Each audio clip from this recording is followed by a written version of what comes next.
Hello, I am Nicholas Parsons, and as the minute waltz fades away once again, it's my pleasure to welcome you to Silver Minutes, in which I invite you to enjoy with me some of the tremendous fun we've had in a remarkable 25 years of playing Just a Minute. Perhaps the most deceptively simple, enduring, popular, and much copied comedy game on radio or television anywhere. I have hosted this game over 25 years to a tremendous array of talent, from such as Victoria Wood, Peter Cook, Maureen Lipman, Michael Palin, Elaine Stritch, Richard Murdoch, and even on one occasion, Barbara Castle. But in all that time, the show has been kept safe in the hands of its four longest-serving players, Clement Freud, Peter Jones, Derek Nimmo, and of course the much-loved, much-missed, irrepressible, and not to mention on occasions uncontrollable, Kenneth Williams. Well, I think the juries ought to decimalize. We ought to have 10 good men. Peter Jones. Repetition of ought. Also, grammatical what's tough inaccuracy, about because it? if they were decimalised, they would be subtracted by 1/10, you see. Actually, it's not what you're saying, is it? You meant there should be 10 men. Kenneth. Oh, no, I'm wrong. It's decimation. You were quite wrong. Right. Like Kenneth. with one accord, we were all like... man that can acknowledge his own mistakes, isn't it? Isn't that a noble thing to have Now, done? look, you've got half an hour to go. Don't shoot everything at the beginning. Oh, No, right. don't, hold Yes. something back. You're quite right. I should. Yes, you're right. I need sedation, really. You do, really. Whether it was Conservatoire or whether it was La Scala Milan, you name Tim it. Rice's challenge. Two weathers. Two weathers. Whether it was so-and-so, whether... What's it matter, you great fool? You have come all the way from Great Portland Street. I'm not going to be made a fool of by that great jerk. Also very rude to me before this show began. Very rude to me before this show began. Was he? What did you Yes. say? I said it's an all-male panel on tonight, and he looked at me and said, we're an all-male.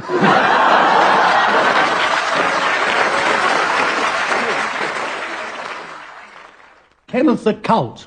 Exactly. Thank you, Derek. I'm glad that that's been made, apparently, yes. I mean, there's too little of it. I mean, people don't realise I am a cult figure. I am an enormous cult. Yeah, a cult in your own time. People have said you're one of the biggest cults round here.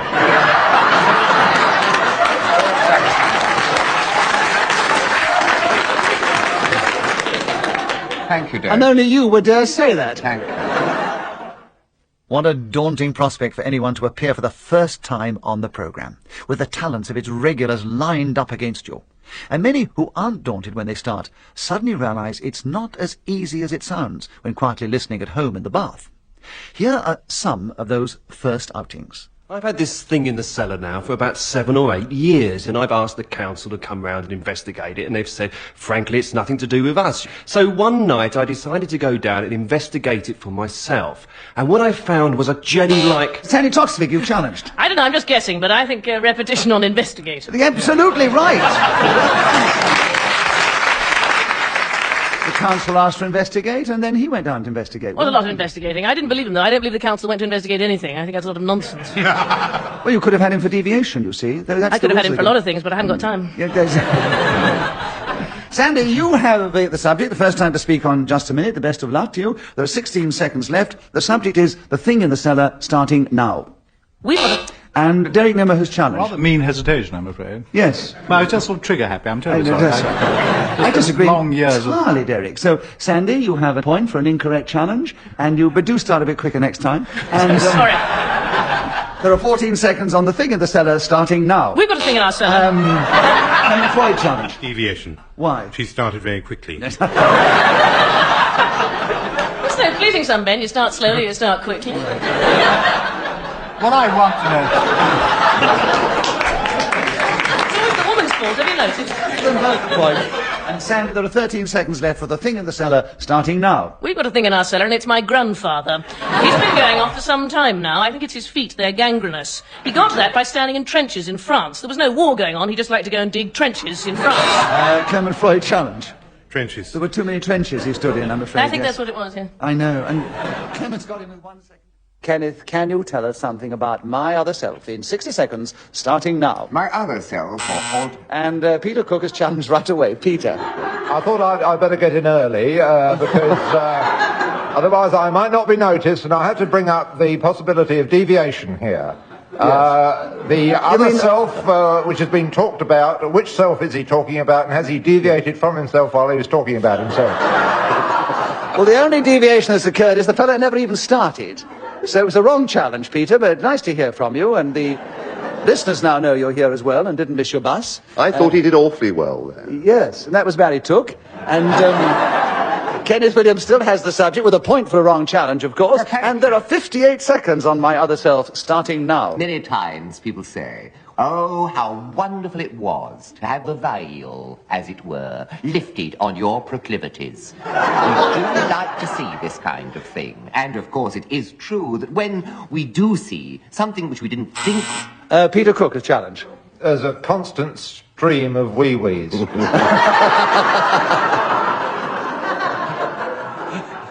That's repetition.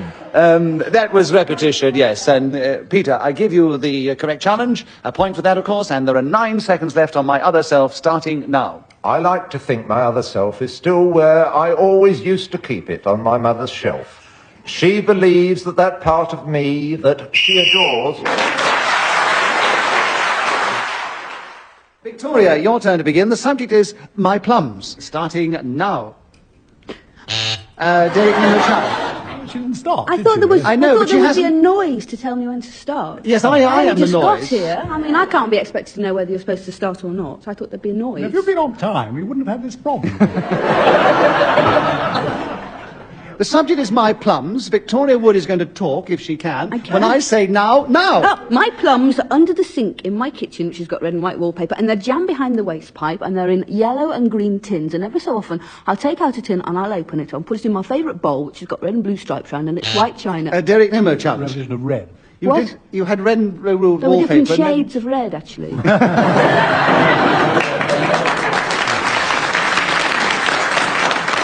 It's a very good reply, Victoria, but I'm afraid if you do repeat the words... He's mean, actually. So He you is, don't isn't he? get I can see that from here. Derek Nimmo, you have the subject of My Plums. There are 47 seconds, starting now. The most incredible thing I know is when you get an attack of the hiccups from eating plums, because sometimes it does lead to constipation. And therefore... Victoria has challenged. I'm challenging on medical grounds. Yes, I don't think it would Plums lead to can constipation. never lead to constipation, No, as I know. Quite the reverse, I would have thought. So, Victoria, very good challenge, and you have 22 seconds for the subject, and you start now. The thing to do is when you get hiccups is, and I'm just pausing a minute to give you boys a chance to butt in and give me a really bad time. No, I've remembered what I'm going to say now. The thing to do is if you get hiccups is to get Derek Nimmo, challenge. Repetition of the thing to do.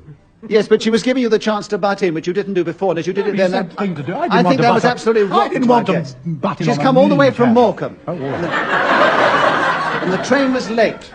And carry on, Victoria. You have another point for that. There are 12 seconds starting now. The best method to cure a person who's got hiccups is to stand them in the middle of the room and all stare at them, and they get so embarrassed they forget they've got hiccups and they stop hiccuping. Either that or they get really obsessed with attention and they turn into a career in show business, where I don't know which you think is better.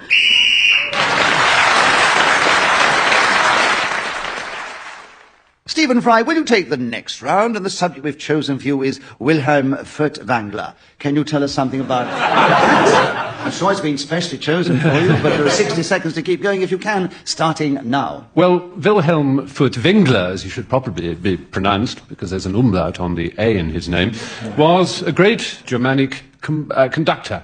Of particular... It's a bit unfair, rather a lot of Rs. Yes, I think there for were. somebody so bright as he, you should be Awful able lot to of speak Rs. sort of properly. But he's never played the game before, and right. I think, really, that was a bit... The audience are And entirely they've on reduced the price of his book at Dillon's, haven't they? You have 49 seconds to continue with the subject Wilhelm Furtwängler. Well, Wilhelm Furtwängler was noted chiefly for his interpretations of Wagner, the great German composer of opera and so forth. He performed many times at the Salzburg Festival, where he got quite a reputation, oh my God, I'm complete myself. Do you know, it's a lot more difficult than it seems when you're listening on the radio. My respect for Paul and Wendy and Derek, which was previously at rock bottom, it's extraordinary. These people are brilliant. I don't know how they do it. Never mind, carry on. Paul, you challenged first. You have the subject, and there are 36 seconds left. Wilhelm Furtwängler, starting now. Wilhelm Furtwängler was the winner of the Silliest Name competition in 1946. He won several years in a row after that, right? Derek Nimmo challenge. He won twice. He won too much. Stephen Fry. This is impossible because he died in 1954.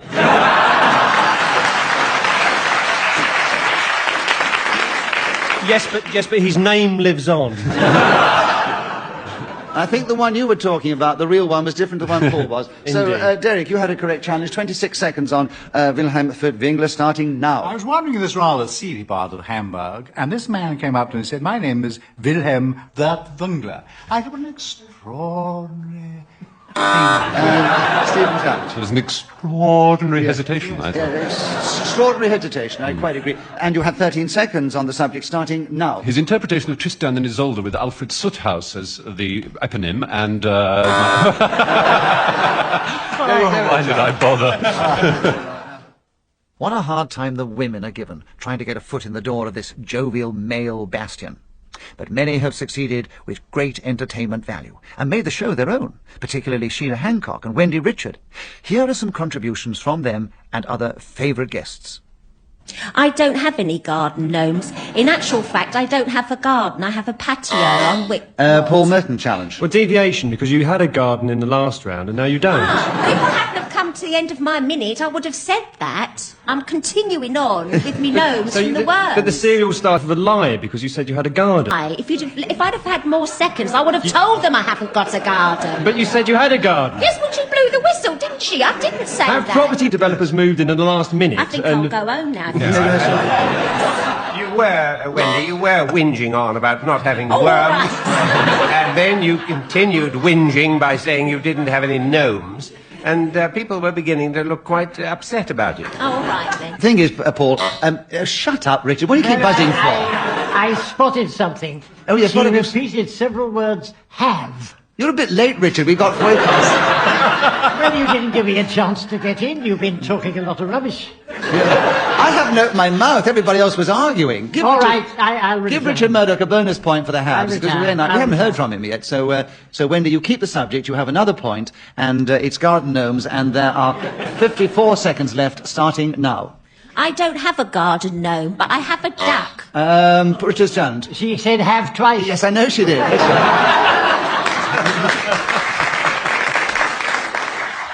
And you've got 50 seconds, Richard, to tell us something about garden gnomes, starting now. Well, I don't have any gnomes in my garden. If I did have, I know what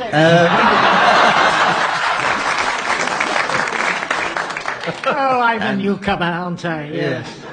So, Wendy, you got in there. I know what the challenge is, but I think the audience should know, so we know we've got it correct. He said have twice. He said have twice, right. Another point to Wendy. 45 seconds are left, starting now.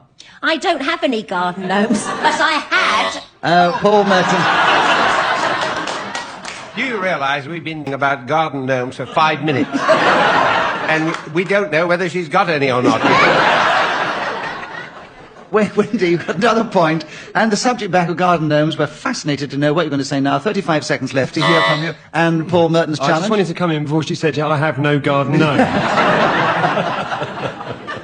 A bonus point for Paul, because we like the challenge. Wendy still has the subject. Garden gnomes, Wendy, starting now. I would love to have a garden gnome. I think they are most attractive. Paul Merton's challenge. Repetition of have.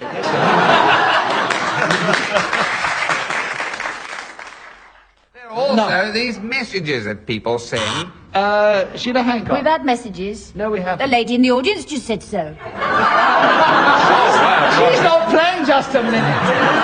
We did. It's going to be a fine thing if all the audience start challenging us. Truly, Nick. Yes, I did say. I must admit, I did say. Well, all right, messages you earlier. did. There are 45 seconds for you, Sheila, on round robins, starting now. I have 2 round robins that visit me on my clothesline. And very attractive they are, which is another reason why I like hanging out the washing. Because I say, hello, round robins, and how are you today? Is your breast fading?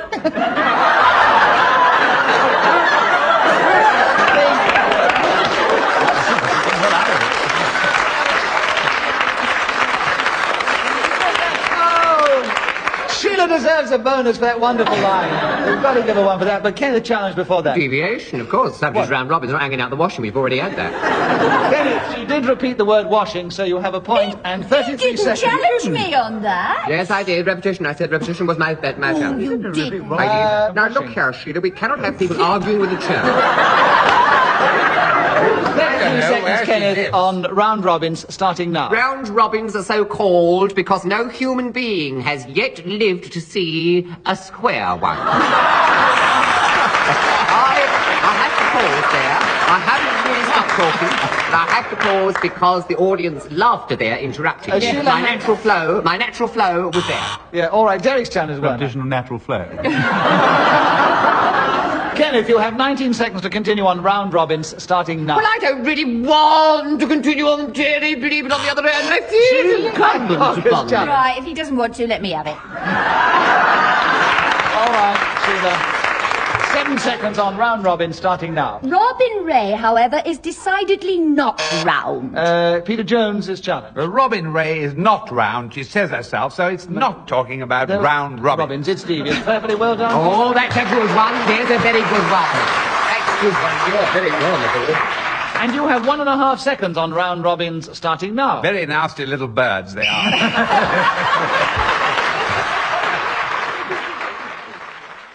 There are 8 seconds for you to take over the subject of kangaroo pie, Kenneth, starting now. This would be made most deliciously, of course, by none other than Elaine Stritch. Because... Clement Freud is challenged. I don't accept that. You don't accept it. Elaine Stritch is a conservationist of a high order and wouldn't kill kangaroos to make pie. But you might make a pie if someone else killed a kangaroo. We don't know. Would you?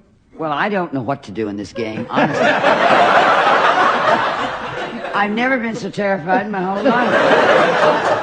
They taught me how to play the game, or thought they did. Now I have to say whether I would be in a kangaroo pie or have anything to do with making... No, I would not, if that's going to clear this game up. I don't think anything will ever clear this game up. Well, it has nothing to do with loving animals. I don't want to eat a kangaroo. Elaine... I'd much rather see Barnum. I mean, this is ridiculous. When is it my turn?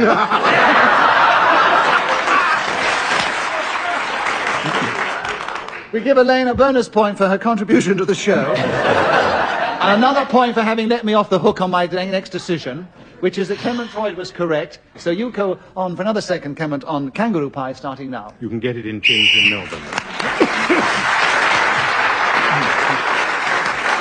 So at the end of that round, Clement Freud was speaking as the whistle went.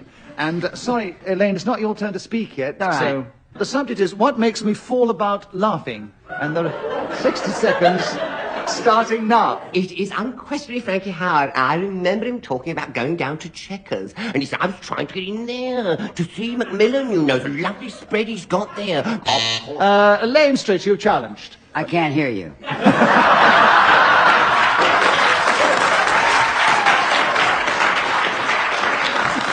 Or understand you, Kenneth. I really can. And I think it is a cheat. I meant to say something about Kenneth. He has a wonderful gimmick on this show. Oh, yes. Well, you see, he makes one word into a 3-act play. And I think it's the greatest gimmick.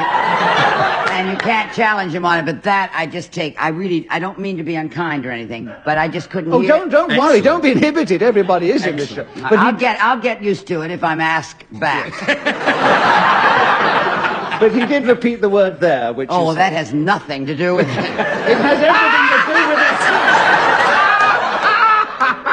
You can't help her. No, you can't help her. She's so noble, isn't she? I know, it's truthful. No, he don't like that, and I couldn't understand him, and I don't think that's fair. But Elaine, he did repeat the word there 3 times. Well, yeah, of course, that we all know. So therefore, you have a correct challenge, and you get a point for that. What are we talking about? I'm going to tell you in a moment. You have 26 seconds to try and talk on the subject of what makes me fall about laughing, starting now. Well, I don't think I can ever remember in all the times that I've lived in America or in this country of ever laughing at a comedian like Tommy Cooper. One night I was sitting alone in my room at the hotel, and I was watching a television show, and I think one of the strangest things in the world is to laugh when you're all alone, out loud. I think it really is a example of really thinking something is funny. So I'm watching Tommy Cooper, and he said, I was sitting in a dentist's office the other day, and he said, I was reading a magazine, and the dentist told me that the secretary of the dentist, nobody's challenging me.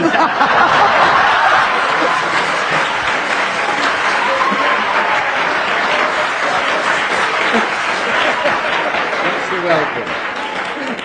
I almost challenged myself. I said, I couldn't believe it. People have been known to do that and get points for it, actually. But Elaine, you kept going magnificently for about an hour and a half, and you fully deserve the point for... Well, anyway, I've got to tell you what Tommy Cooper said. Oh, yes. He said, and all that business. He said, I was sitting in the dentist's office the other day. And then he said, I had to wait 2 hours. And then there was a long pause, and then he said, isn't that terrible about the Titanic? And I don't know, that takes a lot of explanation. But have you ever read the magazines in a dentist's office? They're old. But anyway, I love it.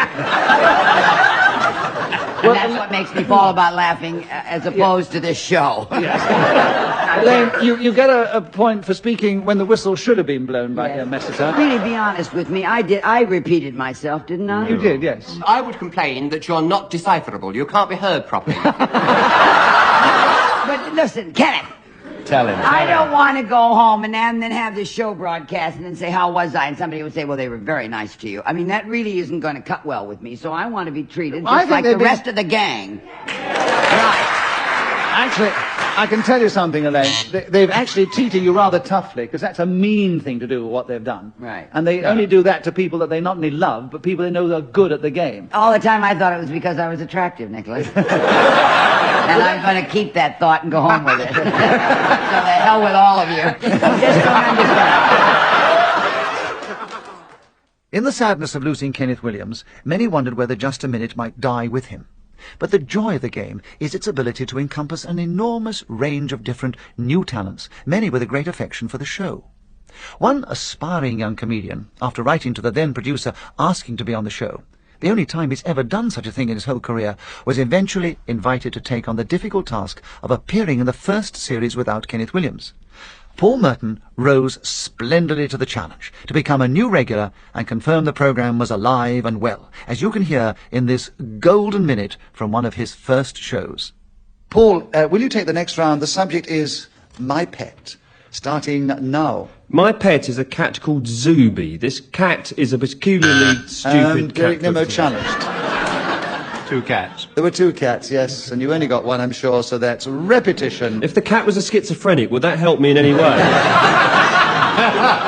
It could be a Siamese cat, like in twins. Yes, but in just a minute, if you repeat the word, that is repetition, and so 56 seconds, Derek, on My Pet, starting now. My pet is a beautiful red retriever dog that I've had since it was 6 months old, had it trained by somebody in the part of Northamptonshire known as Oney.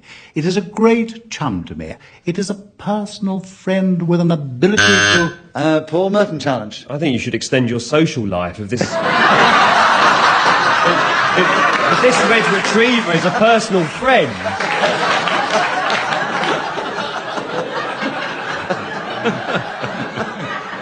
I used to correspond with a tortoise, but I didn't... So you're having him for deviation? Deviation, yes. Because of his, a bonus point, because we did enjoy the challenge, Paul, but Derek wasn't actually being too devious, so he keeps going with 33 seconds on My Pet, starting now. His name is Rufus, named after the king of that particular appendage in the park. Peter Jones are challenged. The dog was named after a king's appendage. Yes, I know. Was it? I didn't.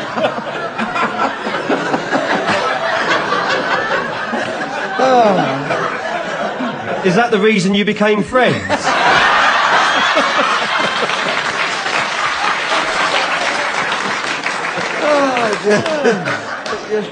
Now, I have to judge on that and decide whether it was deviation or not. Definitely deviation on somebody's part.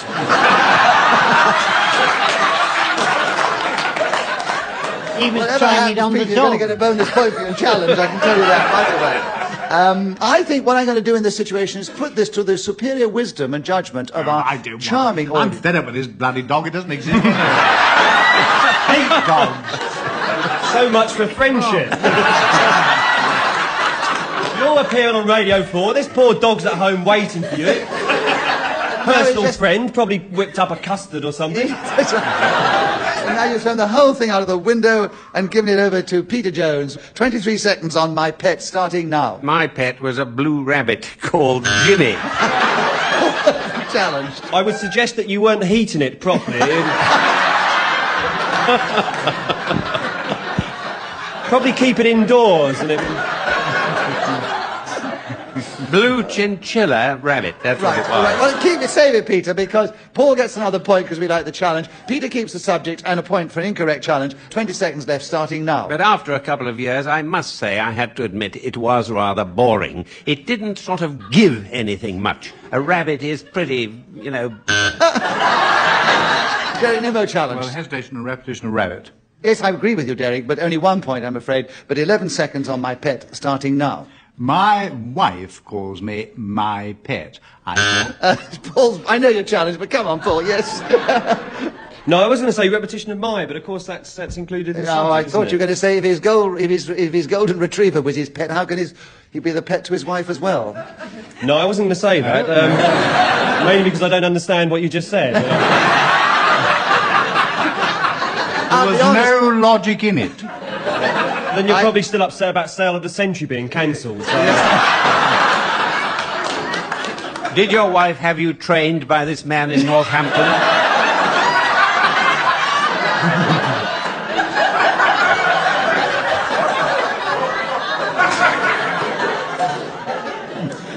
And did you ever turn blue? I don't know who has the subject, but I think it's actually still Derek Nimmo. And 6 seconds on my pet, starting now. Come here, my pet, she says to me. Go out and look for the doggy. I go to the lane and go with a whistle. Paul Merton challenge. Repetition of go. Yes, you were going too much. Derek, so Paul got in with 3 seconds to go, and the subject's still my pet, starting now. She used to be a kitten. That was, of course, many months ago.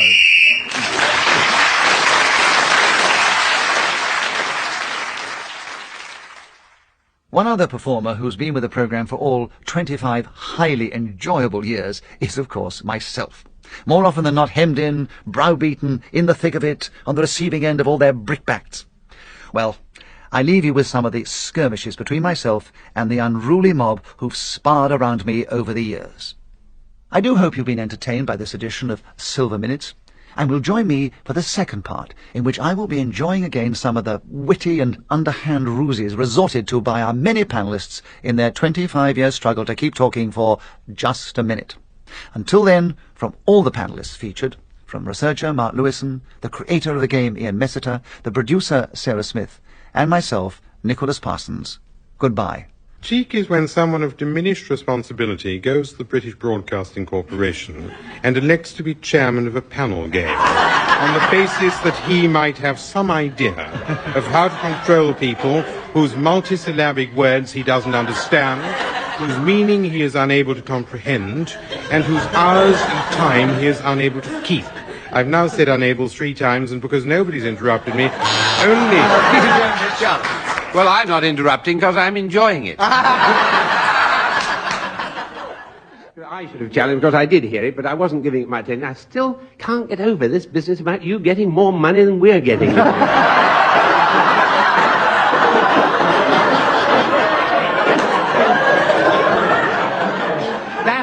Baffling. Peter, I will stand you a drink afterwards, and that's just about the amount of money... No need to flaunt it. It's the first time in 15 years, I can tell you.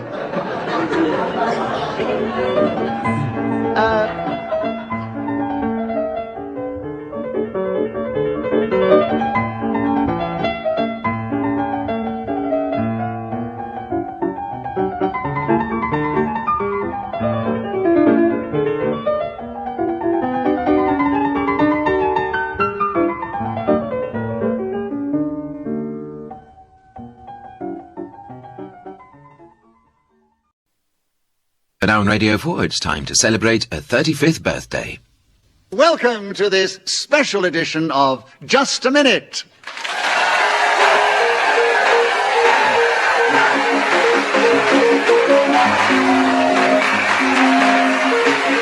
Thank you.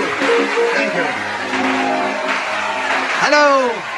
My name is Nicholas Parsons, and as the minute waltz fades away, it is with tremendous pleasure that I greet our many listeners, not only in this country, but throughout the world, to this special anniversary edition of Just a Minute, celebrating 35 uninterrupted years.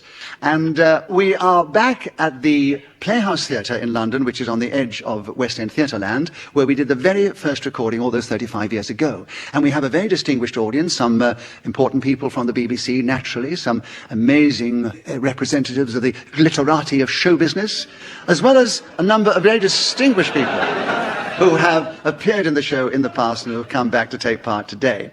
We naturally welcome back the man who was in the original pilot. He's taken part in almost as many shows as myself. And he is that clever, articulate, skillful, and sometimes acerbic, but always entertaining Clement Freud.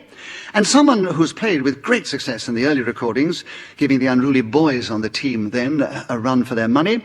Since then, she's been so busy with theatre work, she's only recently found time to return. We are delighted that she's back with us tonight. That is that lovely actress, Sheila Hancock. And in the 80s, the new generation of comedians joined us. And in 1988, one from the Comedy Store Players, one of their brightest stars, a youngster who our producer then gave one show to, but immediately he was so successful, he's been asked back regularly since. He's a man with an incredibly sharp wit, great comic inventiveness, and on occasions, surreal bursts of humor. It is Paul Merton, and he has returned. And finally, our fourth panellist, who first gained experience playing this game in a stage version at the Edinburgh Fringe many years ago. It stood him in good stead, because in recent years he's become one of our most popular television stars with his engaging and sometimes outrageous humour. A man I have described as the leprechaun of comedy. Yes, it is the lovable Graham Norton. Please welcome all four of them!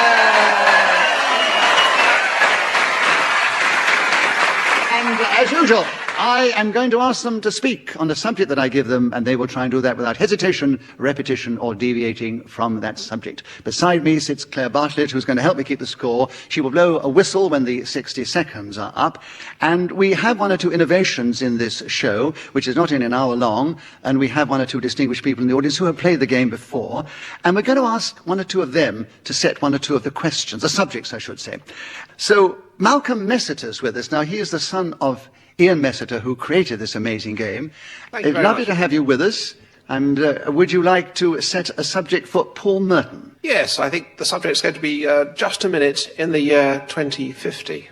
I'm sure it'll be still running then. Well, what confidence you have, Malcolm. I'm delighted about that. Yes, it gives me... I don't know what I'll be doing in 2050, but I hope I'm still around. Anyway, yes, what a lovely subject. Paul, will you tell us something about Just a Minute in 2050, starting now? In the year 2050, they'll be saying, well, of course, Just a Minute, what a popular programme that was in the 20th and the 21st century. Poor old Nicholas Parsons, he went mad in the end, you know. Married a goat and lived in Reigate for 15 years. Never the same man again. Clement Freud, wonderful raconteur, he ended up changing his name to Dolly Clackett and living in West End as a high-class prostitute. What an extraordinary story it was.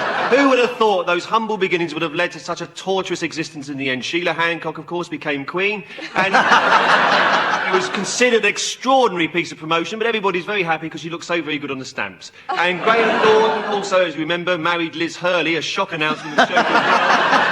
And they later had 15 kids that then appeared on QVC shopping channel television. Whereas Paul Merton died a sad, lonely alcoholic after abusing everybody else in the show. But I think what they'll say is it's a magnificent institution. The fact that it's been going for 35 years, wouldn't it be... Clement Freud, you've challenged. Repetition of 35 years. You did have the 35 years before. Right at the beginning. It is the rules of the game. It's a legitimate challenge. I know you love what he was doing, and he does need resounding applause for it. Incredible. He went for... Oh, yes, you went for 56 seconds.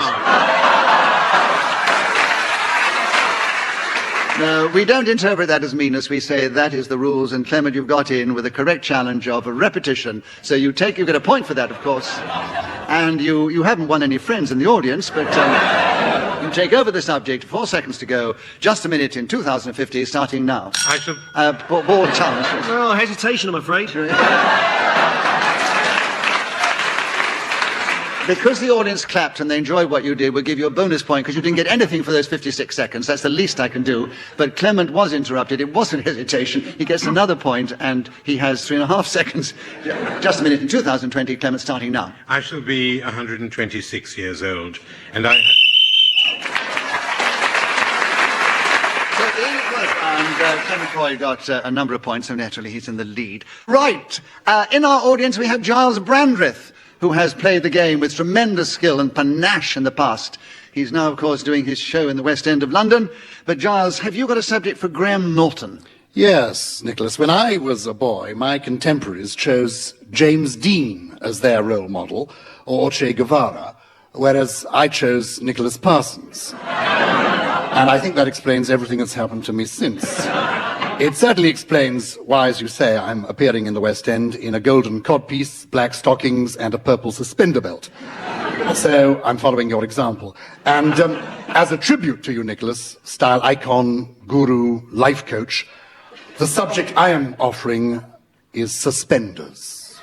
Suspenders, Suspenders is the subject, Graham. Can you go on that for 60 seconds, starting now? In America, suspenders are what we call braces and help to keep men's trousers up, whereas in Britain, they tend to encourage gentlemen to remove their lower garments when they see a lovely lady, grr, bow wow, in a frilly, elasticated thing wrapped round her thigh to keep her stockings... Sheila, challenge. They're not actually wrapped around your thigh. They're wrapped round your pelvis. Your thigh is your leg, and suspenders have to have something to suspend on. Very good point. Are they? What's that thing? What is that thing then? That's a garter. That's the garter. Oh, see, I thought the other thing was the garter belt. No. And frankly, why the hell would I know this stuff? You've yet to appear in the Rocky Horror Show, and then you discover all about it. But Sheila... I'm surprised I haven't myself. Yes. Anyway, Sheila knew what she was talking about. It's a correct challenge, Sheila. You have the subject of suspenders, and you have 38 seconds starting now. Well, I personally am very fond of suspenders. I prefer them to wearing tights, because I love the feeling of silk petticoat on the top of my thighs, and the air around my...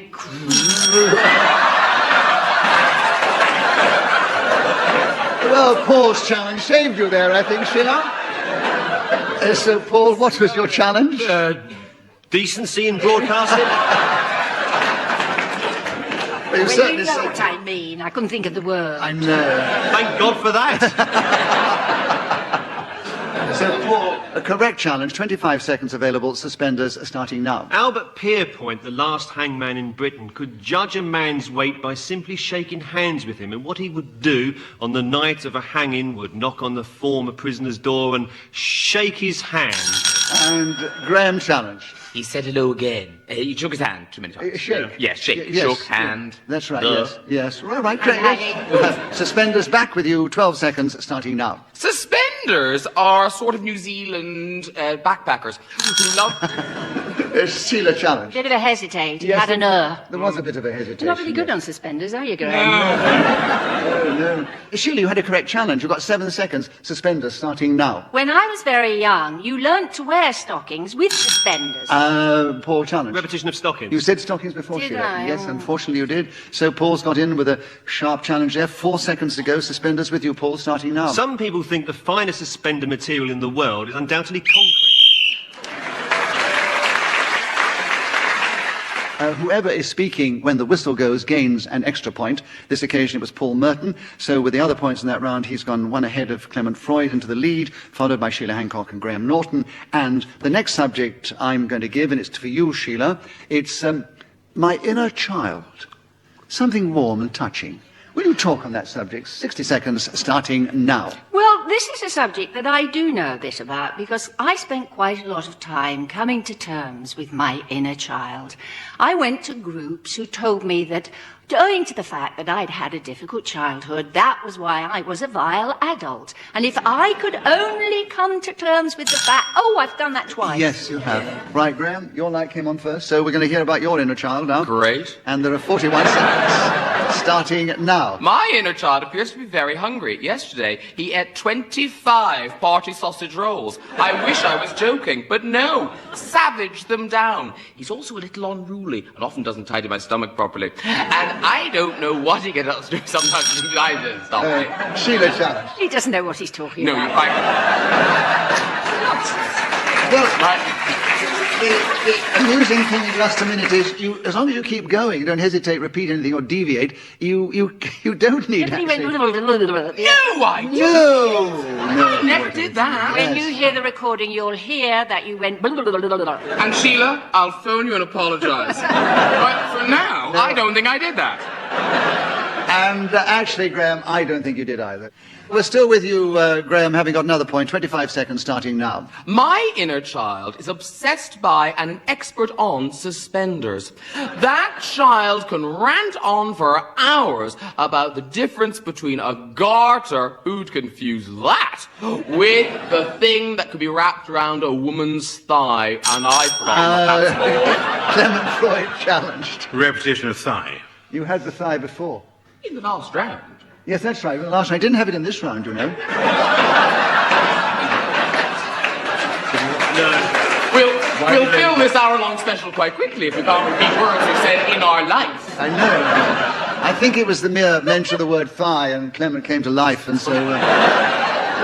So, an incorrect challenge again. 7 seconds still with you, my inner child, Graham, starting now. My inner child is called Robert, but I call him Bob, because we're kind of close. Paul, No, I was going to called and called. It's two different words, in fact, but I was trying a different interpretation recalled of and the rules. called, yes, yes. Yeah, He cleverly said recalled and called, yes. Yeah. So he's either he did it deliberately to confuse you and get a point, I don't know, or else... Why didn't you ask him? Did you? Deliberately? No, we didn't. Obviously, tell from his face. So, 3 seconds, still with you, Graham. Surging forward, my inner child, starting now. My inner child is called Shirley. She started to die. Repetition of called. Yes. Clearly, I'm psychic. Yeah, yes. Well, I did that to confuse you. Yeah, I was confused. I could see all your thumbs going on your buzzers at the same time, but the one who presses infinitesimally ahead of the others gets the light in front of me, and it was Paul. So, Paul, you've got in with 1 second to go on my inner child, starting now. Seafood. So, Paul got another point for speaking to this will win with other ones that round. He's still in the lead, but Graham Norton got a lot of points in that round. He's only in second place now, only 1 point behind, then Clement Freud 2 points behind, and then Sheila Hancock 3 points behind. And Clement, it's your turn to begin. The subject here is Auld Lang Syne. New Year's Eve is just gone. And we're going to sing... No, we're not. We're going to hear Clement talk about Auld Lang Syne starting now. If someone were to ask me, should old acquaintance be forgot? On the whole, I would say yes.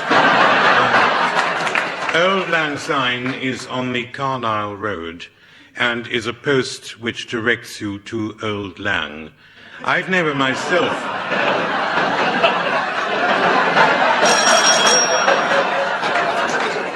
Paul. Hesitation.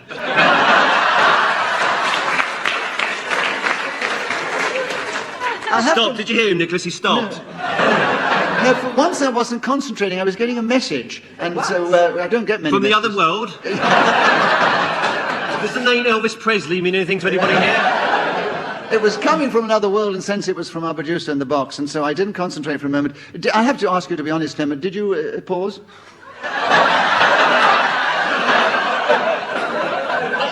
No, you're wrong. I was mistaken. Yes. No. He couldn't. He struggled. He struggled to be dishonest, which I think is a great quality. But Paul, you have the correct challenge, and you have 38 seconds. Auld Lang Syne, starting now. Well, I very much agree with what Clement said. I was sensing a hesitation. You've got it right. And you've got the subject, Auld Lang Syne, and 35 seconds starting now. Auld Lang Syne is a traditional Scottish expression. Paul Chum. It's a slur of the words there. It was a slur of There the was words, a slur. yes. Did you notice it, Nicholas? I noticed At it. the beginning of the show, did anyone mention no slurring? It's that sort of hesitation. I don't think a slurring is hesitation. I think if you elongate to the extent that it does sound like hesitation, I would give it. But on this occasion, I think it was So slurring's allowed? No, a gentle slur. A gentle slur. So what's the And also, it is traditional to slur the word Scottish. Yes. There is. Graham, you have the benefit of the doubt. You have 33 seconds. You have Old Lang Syne still starting now. Old Lang Syne is a Celtic expression meaning, can I have the number for local minicab, please?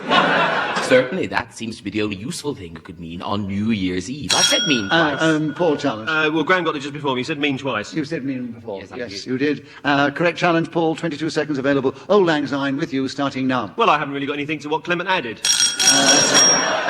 Clement challenge. Repetition of Clement. He never goes for the obvious. Well done, Clement. 19 seconds. Old Lang Syne's with you again, starting now. I haven't really got much to add to what Paul Merton said. Sheila Hancock challenge. Well, he was obviously going to stop. And anyway, if he hasn't got anything to say, I'll say something. Well, he didn't.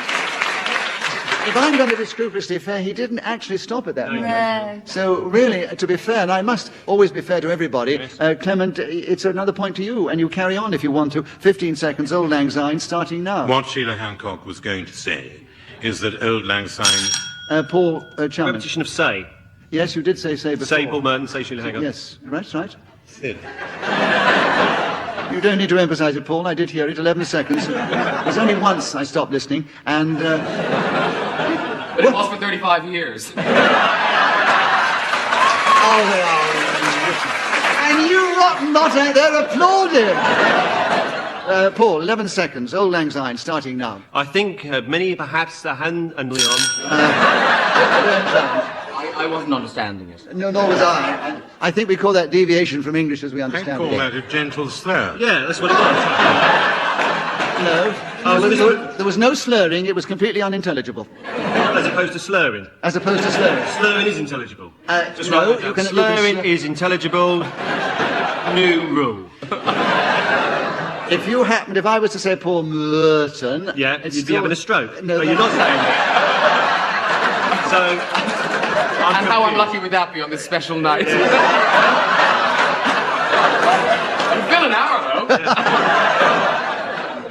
9 seconds. It's with you, because I agree with your challenge. Yes. Oh, yes, of course it is. It's Old Lang Syne. 9 seconds, starting now, Graham. Old Lang Syne, lest old acquaintance be forgot.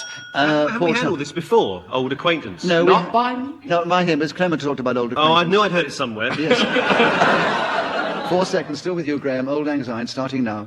As a child, listening to this beautiful melody on New Year's Eve, I would...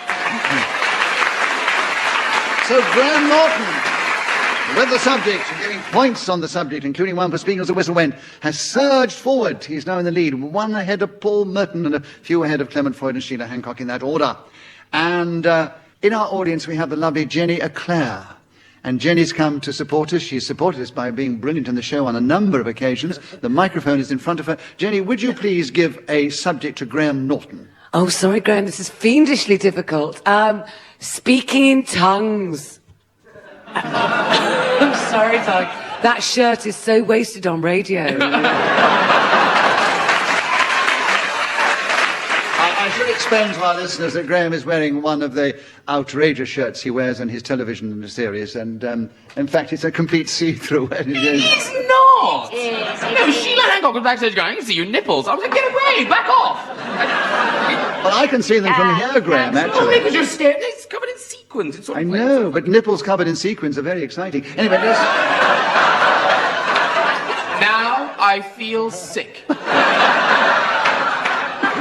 Graham, speaking in tongues, 60 seconds as usual, starting now. If you wish to be heard, I find that speaking in tongues isn't a great idea, as ears are specially designed for the listening bit of the head. However, speaking in tongues can be a friendly, some might say overly familiar thing to do, especially if it's a stranger on the Underground Railway, for instance. They ask for directions, and you reply by speaking in their tongue. They often misinterpret this as unwanted attention. Nay, even a sexual advance. I say, no, I'm simply being friendly in an Irish way. Because, of course, in the Emerald Isle, from whence I come, my mother still lives there, thanks for asking, it is a beautiful way of chatting to someone while sipping some saliva. Ooh, it's hot in Southern Ireland. Sheila Jones. I don't think he knows what speaking with tongues is. It doesn't matter, he was keeping going without hesitation, repetition, or deviation. What is he on about? Graham? Yes? I disagree with the challenge. Fine. So you still have speaking in tongues, and you have 8 seconds starting now. Speaking in tongues is something that occurred in the Bible, when suddenly people could speak French, German, and all sorts of languages. Clement, challenge. Suddenly. Suddenly, you did say suddenly before. When you were talking about you suddenly met this person there. I believe you. Yes. Clements got in with 3 seconds ago on speaking in tongues, starting now. Though I speak with the tongues of men and of angels, and have no challenge. So Clement Floyd was then speaking up to Whistle and gained that extra point, and he's moved forward. He's just behind Paul Merton, and Graham Norton is still in the lead. And Sheila Hancock, it's your turn to begin. Here's a nice subject for you, Nelson's column. Tell us something about Nelson's column in this game, starting now. Well, just up the road from here is Trafalgar Square, which is being pedestrianised so that you can see Nelson's column even clearer. It is about 180 feet tall, and Nelson himself is quite tall. Challenge, yes. Repetition of tall. Yes, he was too tall, yes. In fact, he's quite small when you look up there, isn't he? He's not. He's actually quite big. Is he? Oh, right. I'll look up there. I'll nip up there afterwards and have a look. Right. 45 seconds for you, Paul, after a correct challenge on Nelson's column, starting now. Police were called to Trafalgar Square late on Saturday night, where the TV personality and radio host Nicholas Parsons was found attempting to climb the column. When he was arrested, he said, "I wanted to see if he was big or small." He was taken to Cannon Street Station, where he was later... Clement.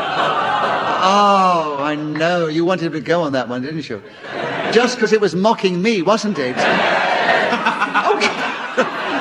Don't ask a leading question, Nicholas. 26 seconds, Clement. Nelson's column, starting now. Lord Kitchener, who is a calypso singer, had a song about Trafalgar Square in which he says it epitomizes, talking about Nelson's column, the nation's plight, and epitomizes it. And, oh, you're doing it for all of them now. Isn't that lovely? Paul, you challenge. It was epitomizes He was twice. epitomizing too much, yes.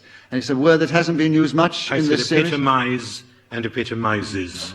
Quite deliberately.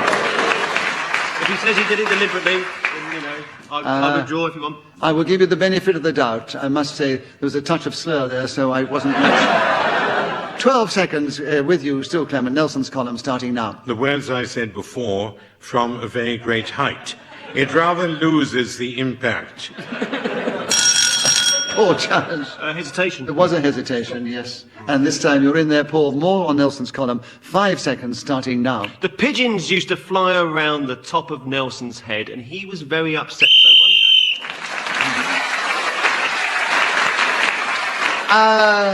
Paul was in Speakers of Whistle when gained that extra point. He's now 1 ahead of Graham Norton and 3 ahead of Clement Floyd and 1 or 2 ahead of Sheila Hancock.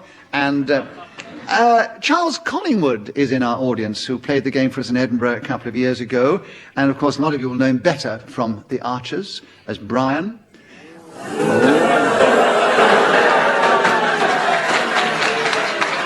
See, we do have a Radio 4 fan listening club here. They know what you're doing, Brian, and they don't approve, but... yes, they do. I do. It livens the Archers up no end. I like it. But as Charles Collingwood, would you like to give Clement Floyd a subject? I would. I've been lucky enough to play Brian Aldrich for 27 years, and during the last 12 months, Brian has had the most delicious love affair with Siobhan Hathaway, which has produced a gorgeous little child. Clement, would you be good enough to speak on the subject of holding the baby? Clement, it's holding the baby. 60 seconds as usual, starting now. It is essential to hold it the right way up. And quite easy to find out where is what by the dampness at one end and the hair, which might be a tuber. There's Hesitation. Hesitation, Sheila. Holding the baby is with you, and you have 46 seconds. Tell us something about that subject, starting now. I think I can honestly say that possibly the happiest times of my life have been when I've been holding the baby, either my own or now my grandchildren. Clement challenge. Deviation. Why? It's talking about babies. Only hold one at a time. You didn't make that clear. I was confused. I thought you were juggling with me. I was confused. Yeah, I'm so reluctant, Sheila, to give it away. Don't you dare give it to them. That was an outrageous challenge, wasn't it? Yes. Right. So having been intimidated by our audience and Sheila Hancock, 36 seconds, holding the baby, Sheila Hancock, starting now. Holding the baby is a great joy because they smell so lovely. And don't interrupt because they do. They smell. No, Clement, I won't allow it because she talked about holding the baby and then she was using the collective phrase, they That's smell so right. lovely, about babies in general, but she didn't repeat the word anything else. No, I'm with you, Sheila. You've still got holding the baby and you've got 31 seconds starting now. Its skin is as soft as a butterfly's wing. I'm always tempted to bite it because they are so deliciously sweet and gorgeous and... Paul challenge. This is cannibalism. We can't go with Radio 4, January the 1st, go around eating babies. What would they think of this in China, Nicholas? You're an expert. What would they think?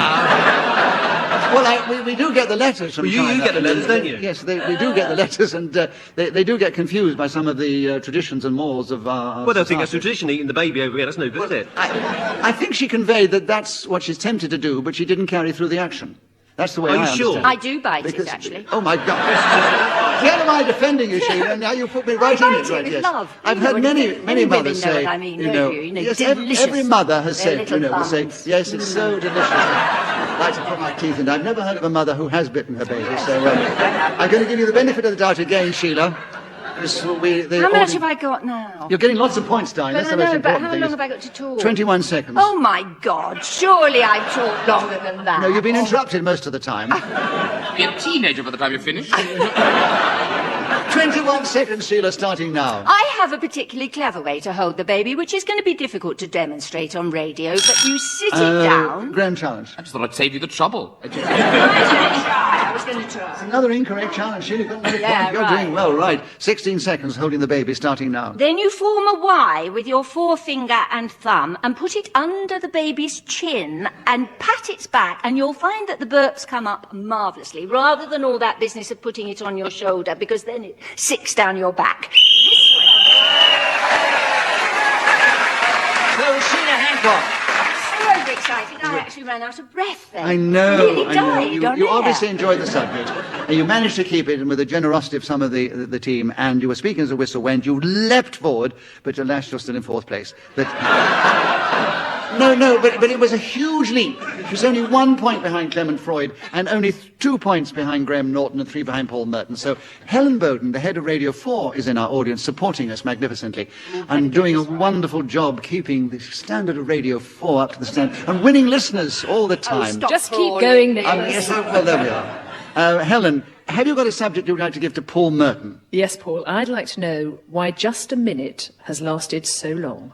Paul, can you tell her why Just a Minute has lasted so long, in 60 seconds if possible, starting now? Lack of proper entertainment in the rest of the country one night. When you're speaking on Just a Minute and you're given a subject, it may be hot air balloons, Venetian blinds, you start with confidence thinking I'm probably not going to get as far as a minute, but if I start elongated... Graham challenged. No, bad thing.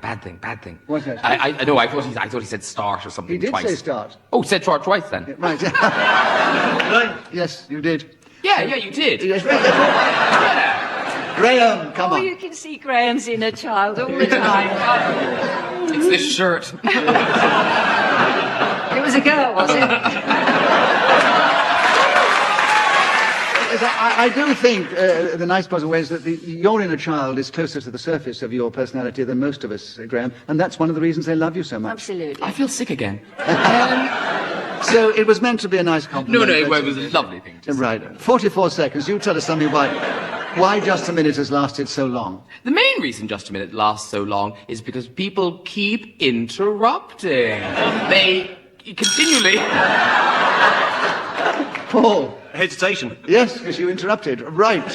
Why Just a Minute has lasted so long, and 37 seconds available, Paul, starting now. It's extraordinary. I think because the actual way of playing it is capable of infinite variety. It's a bit like a game of drafts. It seems very simple, first of all. The rules aren't many, but because of the personalities that play the game, they each bring... Clement Freud challenge. Repetition of game. Yes, you did repeat the word game before. So, Clement, a correct challenge. You tell us something about why you think Just a Minute has lasted so long. 22 seconds starting now. I think it just seems long. Sheila was challenged. Hesitation. Yes, it was hesitation, but let's be fair to Clement. He paused for comic effect, and the audience did respond. Yes, I think he did, and I do give out bonus points on occasions. It was a very, very good remark. Clement, give him a bonus point for that. And Sheila, you get a point for a correct challenge, and you have 19 seconds on why Just a Minute has lasted so long, starting now. Without a doubt, it's because of the participants, excluding myself, of course, Kenny and Derek and Peter Jones, and now the younger generation. It's a wonderful game for letting people... Clement Freud challenge. She missed me.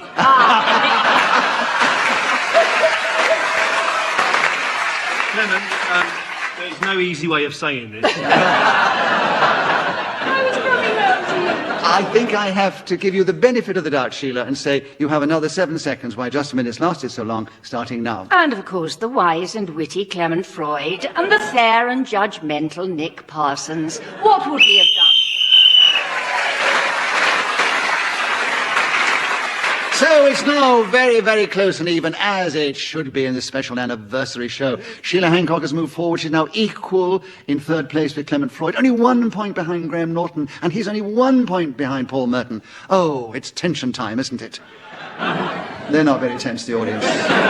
Steve Frost, who's played the game with some acclaim in the past, is in our audience. And Steve, would you like to think of a subject, or maybe you've thought of one, and give it to Sheila Hancock? Good evening, Sheila. I'm a bit confused, Sheila. I came to see No Sex Please We're British tonight. I'm waiting for Ronnie Corbett to come on. Anyway, my subject is, what's wrong with a hairy chest?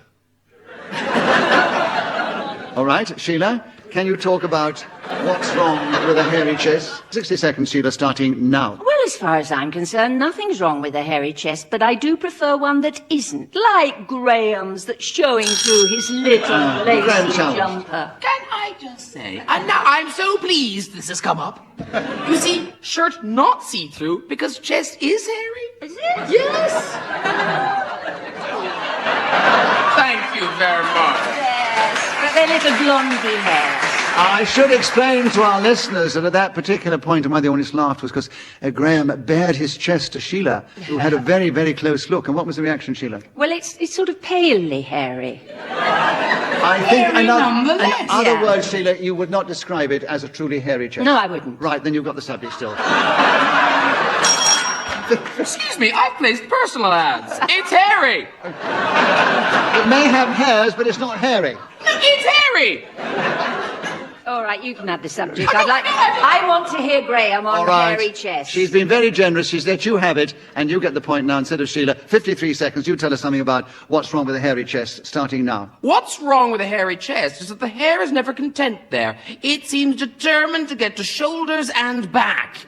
There it lurks, growing up, and you have to cut it like some sort of chopery. I've got a hen and chickens on one shoulder. Oh, maybe I've said shoulder again. Oh, I don't know. Yes. Repetition of shoulder. You did say so. Paul, you're going to tell us something about what's wrong with a hairy chest. 37 seconds, starting now. Well, you have to be careful, Steve, with a hairy chest because of friction. If you've got a rubber sheet and the alarm clock goes off when you get up quickly, you're going to be liable to set your pillows on fire. And I can tell this happened to you, isn't it? You told me about it. I remember up in Edinburgh 1 year he told me about that, and it was extraordinary. Clement Freud challenge. Repetition have told me about it. You told me about that. It's a public health warning. People should know. Clement, another point to you, 23 seconds. What's wrong with a hairy chest, starting now? I don't believe anything is wrong with a hairy chest. I have a hairy chest. My mother had it. Sheila, you challenge. No, we've got to draw the line somewhere. That was deviation, yes. I don't believe what he said about his mother there. And 16 seconds. Getting what's wrong with a hairy chest starting now. There is nothing wrong with a hairy chest, because it isn't a sign Clement of Freud virility. challenge. Deviation. Actually, I think I've said nothing again. I know you did, but don't say it, otherwise they'll get you for well, it. I'd For goodness like sake, to yes. Graham challenge. Did you say nothing Yes. again? It's a retrospective challenge. I thought he was going to have you for that, but he didn't. So he interrupted you, so you get a point for being interrupted. You keep the subject. What's wrong with a hairy chest starting now? Some people say it's a sign of virility, but I'm here to tell you from my own experience that is absolutely not true.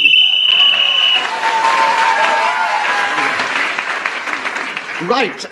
What's the score at the end of that round? Well, Sheila Hancock, who was training a little while ago, she has now leapt forward, getting one for the whistle going as well. She's now in the lead. It's still very close, though. She's 1 ahead of Paul Merton, 2 ahead of Graham Norton, and 3 ahead of Clement Freud. And it's Graham Norton's turn. And here's a very good subject. Oh, gosh, it isn't so good. Confusing the chairman. Graham, can you talk on confusing the chairman for 60 seconds, starting now? Confusing the chairman in this game is not exactly a great challenge. No, the trick is to notice if you've done it. I don't know, possibly he's confused right now. Look at him, are his eyes glazing over with his own word? I'm not sure. His hair's not moving. The jacket remains burgundy, the tie, oh my God, where did you get that? In 2050 it'll be back in fashion. I think sometimes he's not confused. He's other things, like asleep. Sheila challenge. He's actually said confused twice. Yes, and he's deviating. I'm never asleep. Just napping. So, Sheila, yes, it's a correct challenge. You have 28 seconds, confusing the chairman, starting now. Well, as we get older, it's much more difficult to be a chairman, and I feel rather sorry for Nick having to cope with this complicated game at his grand old age. Inevitably, he's going to get a bit befuddled with the rules. And often he asks the audience, which is the most irritating thing that he does when he's confused. Let's ask the people out front, and they all... Paul, challenge. Ask the people, Yeah. yes. I'd have given it against you anyway. I'm so clever changing I've the never audience spoken to to the audience except to encourage them and say this. Right. I wish this subject hadn't come up, really. Confusing the chairman, Paul, with you 5 seconds ago, starting now. It's not a difficult task. Simple colour and movement usually does it. Come towards him quickly with a very striped shirt. You don't know where he is. So Paul Merton was speaking with the whistle went and got that extra point, and he's now gone 1 ahead of the others. And Chris Neal is in our audience. Chris, who used to produce our show and is now doing stand-up comedy and has also appeared in Just a Minute with great style. Give a subject for Sheila Hancock, would you?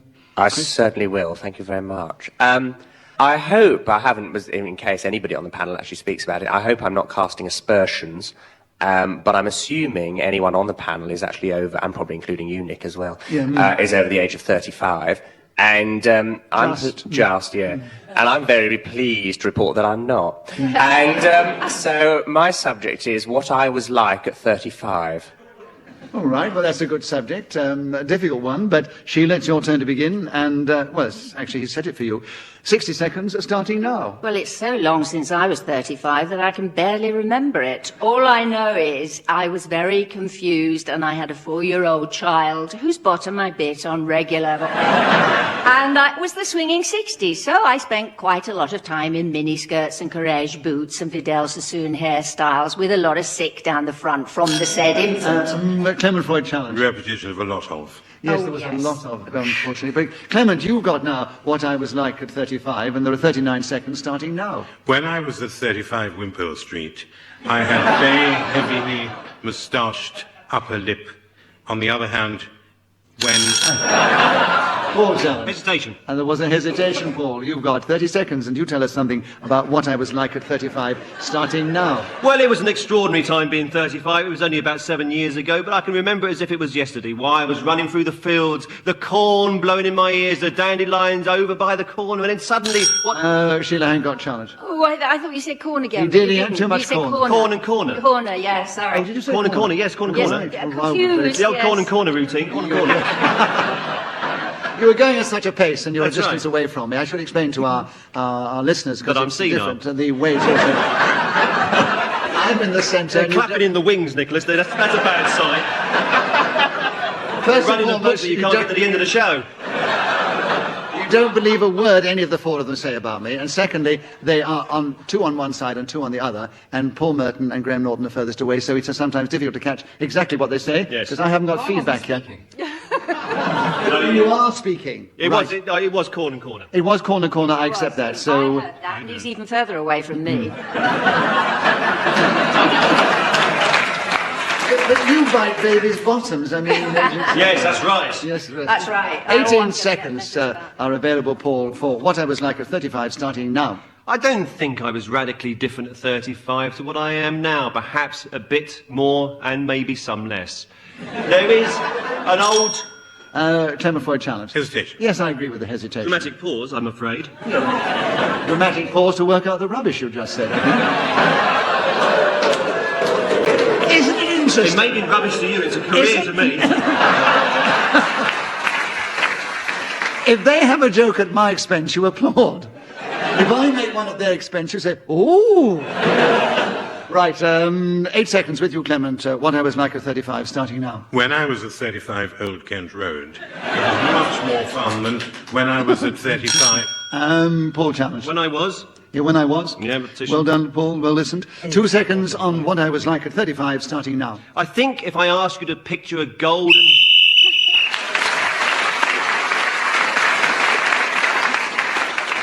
In our audience, we have the lovely Pam Ayres, who is shortly going to be in one of our shows, I'm delighted to say. And she's come here today, and she's got a subject which we would like you to give to Paul Merton. Pam, what would you like to ask Paul Merton to talk on? Well, I feel very nervous, actually, as you can probably tell from my tremulous voice, because having been asked to appear on the programme, and having now seen the cutthroat and murderous nature... I'll protect you, Pam, don't worry. Will you? Yeah. Well, in that... Run, don't walk, Pam. He'll protect you, but remember he's clinging to life.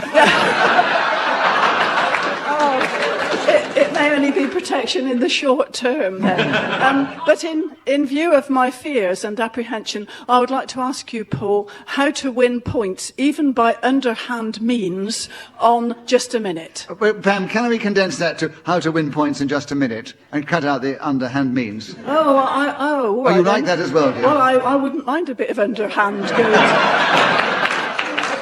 Yes, of course. You want the underhand means in as well. All right then, Paul, the subject is, from Pam Ayres, how to win points, even in underhand means, in just a minute. And you have 60 seconds starting now. Well, there's all kinds of intimidation you can play. You can suddenly stare at Clement, or perhaps he might stare at you, or... Clement challenge. He put me off. I was intimidated, Nicholas. Yes. And I should say to our listeners, sometimes that does happen. They do stare at each other. It's underhand, in my view. And it was definitely... And Clement, you've got in with a correct challenge. I didn't hear what it was, but... Repetition. You didn't hear what it was? A stare. Oh, I see. I like to hear it from the person who challenges. Because sometimes they give a different challenge, which is not one I'd agree with. This is me being utterly unconfused. Thank you! It makes a change. There's no holding you back, is there, Paul? Right. No. 52 seconds, Clement, on how to win points, even by underhand means, in just a minute. 52 seconds available, starting now. Quite a good way of doing it is change your name to Paul Merton. You will become enormously successful. And the great thing about this comedian, stand-up comic who is sitting on my right is that he has a hairy chest, which means when sending shirts to the laundry, there's an extra charge for extricating the hirsute.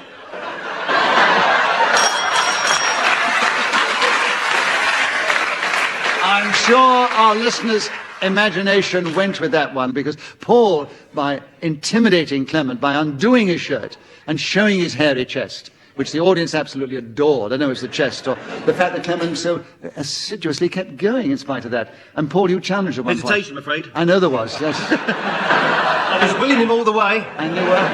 And you did win a point by underhand means. But as that's the subject, I've got to give it to you. 22 seconds. How to win points, even by underhand means, in just a minute, starting now. Another way is to use a word like corner and then a moment later say corners. And that is the singular and the plural of the same combination of letters. And the careful listener will discern the difference, but sometimes another member of the team, perhaps somebody at the furthest end of Piccadilly, because it's quite a large stage we're on here, will say, I didn't quite catch that, but perhaps it was in... So, at the end of that round, Paul Merton was speaking as the whistle wing, getting the extra point, and he's gone forward. He's in the lead, but he's only 4 points ahead of Clement Freud. And I realise, from looking at the clock, that we're moving into the last round, so I'm not utterly confused. I think it deserves a bigger... Right. Graham Norton is in third place, only 1 point behind, and only 1 point behind him is Sheila Hancock. It's still very close as we move into the final round, and in our audience we have the supremely humorous Ross Noble. And Ross, we'd like you to give a subject to Graham Norton. Oh, right, Yes. okay. It's a bit weird sitting in the front like this, isn't it? I know. I feel like I'm driving the biggest cab in the world. There's one topic which we haven't really heard about, which we should really cover, I think. Could you tell us 10 things we didn't know about Nicholas Parsons? And Ross, I thought you were my friend. That's why I only had 10 things. Oh, right, Graham, that's the subject, and I've got to go with it because he's thrown it at you. 10 things you never knew about Nicholas Parsons. And there are 60 seconds as usual, starting now. Nicholas Parsons was born 90 years ago. A quiet girl, she didn't bother the other kids too much in school. Later in life, she moved to Spain and became a cabaret artiste. That's what they call them in Spain. Sheila, your challenge. Well, it was a bit of a hesitation. Complete hesitation. Don't worry, I won't have Yes. 10 things about Nicholas, so you can get it back. Right. 10 things you never knew about Nicholas Parsons, Sheila, and there are 47 seconds available if you want it, starting now. Well, I think everybody knows everything about Nicholas. I mean, there he is. He's got grey hair and he wears a blazer and a smart tie and he chairs just a minute and he appears in rude shows occasionally and he's married and... Paul, you challenge. A lot of he's. A lot of yes, he's, I'm afraid. good. Yes. Paul, you got in on a number of he's. There are 33 seconds. 10 things you never knew about Nicholas Parsons, starting now. Apparently he used to be in show business. I look at it now and think, surely that's not believable, but yes, if you go back to the midst of time, Tommy Handley, it's that man again. Nicholas was the man, oh no. Clement Freud challenge. Repetition. 21 seconds. 10 things you never knew about Nicholas Parsons, starting now. 10 things would be blind, paralytic, insensible, wears a wig, puts his teeth into a bucket by his bed. Sheila, you challenge. Well, I actually challenge you then, Clement. Ask the audience. Yeah. Where do you think he puts his teeth? They are stuck in my head and have been since a child. Sheila, you challenge them. Well, you made me. Don't you think he was deviating? No, I don't think he was Oh, my deviating.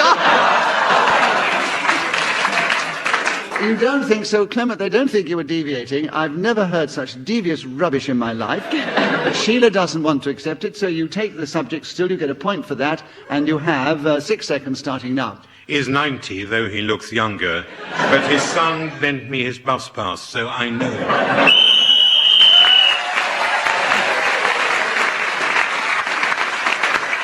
So, as I said before, this was to be the last round, and I'm afraid that is the end of this particular anniversary show of Just a Minute. Let me give you the final score, because a lot of people are very interested in it, because the contribution from all of them was absolutely magnificent. And we had two equal in third place, which was Graham Norton and Sheila Hancock. They came third in a very strong, very powerful third position.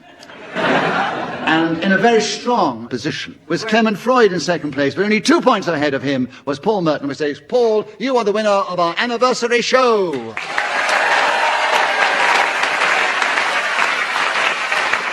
As we have no more time, we've been running 35 years. I would like, in conclusion, to give a few very personal thank yous. I'd like to thank some of the people who are no longer with us, but have helped to make Just a Minute such a fun and exciting show. Derek Nimmo, Peter Jones, and Kenneth Williams. And, of course, the wonderful Ian Messiter, who devised the programme.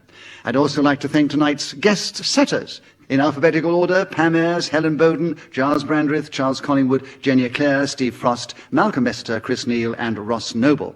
And finally, and our thanks to our magnificent, wonderful team. This is Paul Merton, Graham Norton, Sheila Hancock, and Clement Freud. A special round of applause for them, please. I also want to thank the lovely broadcast assistant, Claire Bartlett, who's helped me keep the score and blown her whistle with such style. We also thank our producer-director, who gives us such encouragement, that is Claire Jones. And we are very grateful to this lovely audience and the fans who followed our show religiously for 35 years. Right there. Please continue to do so, and see you back when we have our next anniversary. From our audience, from me, Nicholas Parsons, from the panel, and from everybody else, goodbye. Tune in when we next play Just a Minute.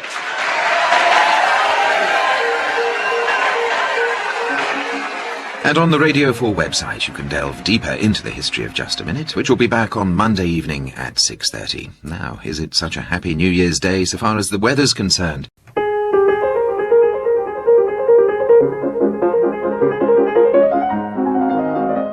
Hello and welcome. My name is Nicholas Parsons, and as the Minute Waltz fades away, I'd like you to join me in a celebration of a show that has now clocked up a remarkable 40 years on BBC Radio. I refer, of course, to Just a Minute, the comedy panel game that's been my great privilege and sheer delight to preside over as chairman ever since that first broadcast in December 1967.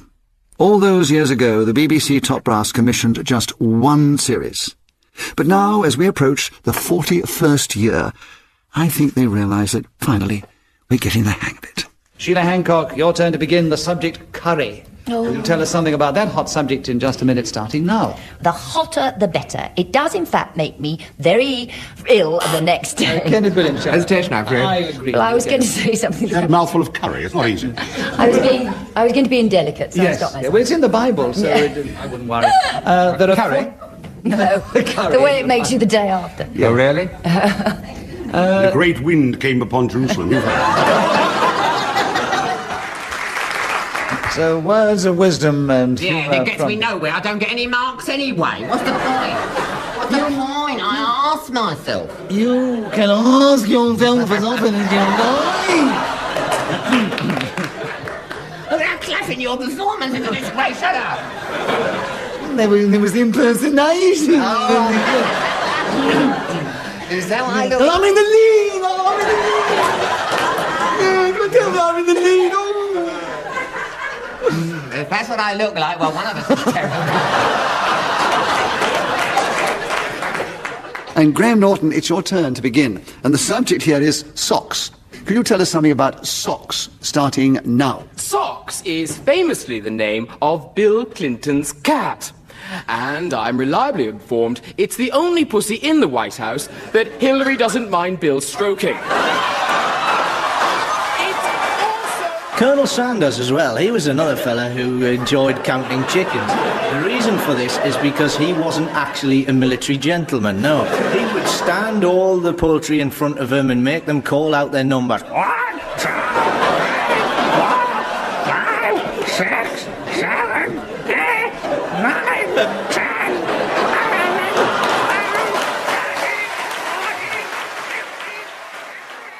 How fascinating to hear those clips, stretching over 40 years from Just a Minute. And fascination is something the show certainly seems to exert not only on its listeners, but also on its regular panellists. Let's hear from two of them now, Paul Merton and Graham Norton. I love doing Just a Minute so much. I travel anywhere in the country to do it, and when I sit there and Nicholas announces the panellists for tonight, and I look out at the audience wherever we are, and I just pinch myself that I'm involved in it. It's an absolute pleasure. That is a wonderful thing about Just a Minute, that when you go out to these towns and cities and do it, the love there is for the show. And if you landed from another planet, it would be inexplicable that people can follow this game. They know the rules, agree with the decisions Nicholas makes, they disagree. It's proper theatre. As they say in the legitimate theatre, the show must go on. And this one definitely has gone on for quite a time. But exactly why has Just a Minute lasted so long? How better to find out than to pose that very question as a subject to some of our very distinguished panellists. 44 seconds. You tell us something about why Just a Minute has lasted so long. The main reason Just a Minute lasts so long is because people keep interrupting. They continually... Paul. Hesitation. Yes, because you interrupted. Right. Why Just a Minute has lasted so long, and 37 seconds available, Paul, starting now. It's extraordinary. I think because the actual way of playing it is capable of infinite variety. It's a bit like a game of drafts. It seems very simple, first of all. The rules aren't many, but because of the personalities that play the game, they each bring... Clement, for your challenge. Repetition of game. Yes, you did repeat the word game before. So, Clement, a correct challenge. You tell us something about why you think Just a Minute has lasted so long. 22 seconds starting now. I think it just seems long. She was challenged. Hesitation. Yes, it was hesitation. But let's be fair to Clement. He paused for comic effect. And Sheila, you get a point for a correct challenge, and you have 19 seconds on why Just a Minute has lasted so long, starting now. Without a doubt, it's because of the participants, excluding myself, of course, Kenny and Derek and Peter Jones, and now the younger generation. It's a wonderful game for letting people... Clement Floyd challenge. She missed me.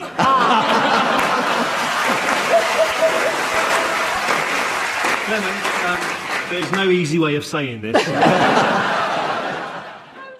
We heard in that clip the lovely Sheila Hancock say that it's a wonderful game. And the creator of this wonderful game is the sadly missed Ian Messiter. As a schoolboy in the 1930s, Ian was caught talking in class. For punishment, his teacher ordered him to recount the content of the lesson so far without hesitation, repetition, or deviation. Ian failed in the task, but the experience impinged on his memory, and later he saw the potential as the basis for a panel game for BBC Radio. Guests who appear in the show for the first time must feel somewhat like that daunted schoolboy as they prepare to meet the formidable challenge of this game.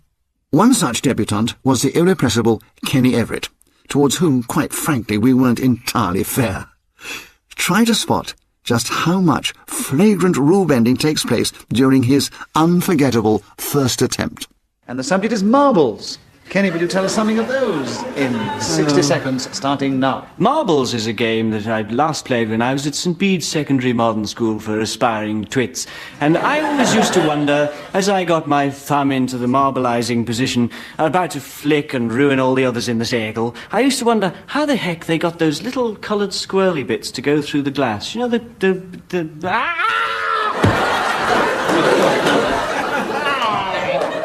Keep going. And anyway, I used to wonder whether they put them in after with a hypodermic, or whether they built the glass around the coloured swirly, and how they got all the colours all to intertwangle with each other, all sort of mangling and tumbling in a gay abandon throughout the glass. That's what I used to wonder. And then I'd flick them, and in the middle of the circle they'd go, scattering all the other marbles in all various directions, from east to west and north and probably south as well, and all the other kids would rush around saying, what a wonderful holly player the old geezer is, because they used to call them hollies as well, you know, and they used to call them other things, but I've forgotten what the other things were that they used to call them, because I was very young at the time. I'm 34 now, and it's been absolutely ages since I was at school, and so I've forgotten the whole thing. And anyway, it was the coloured swirlies that caught my eye, really, because I had a great eye for coloured swirlies, and I think I've done much more than a minute.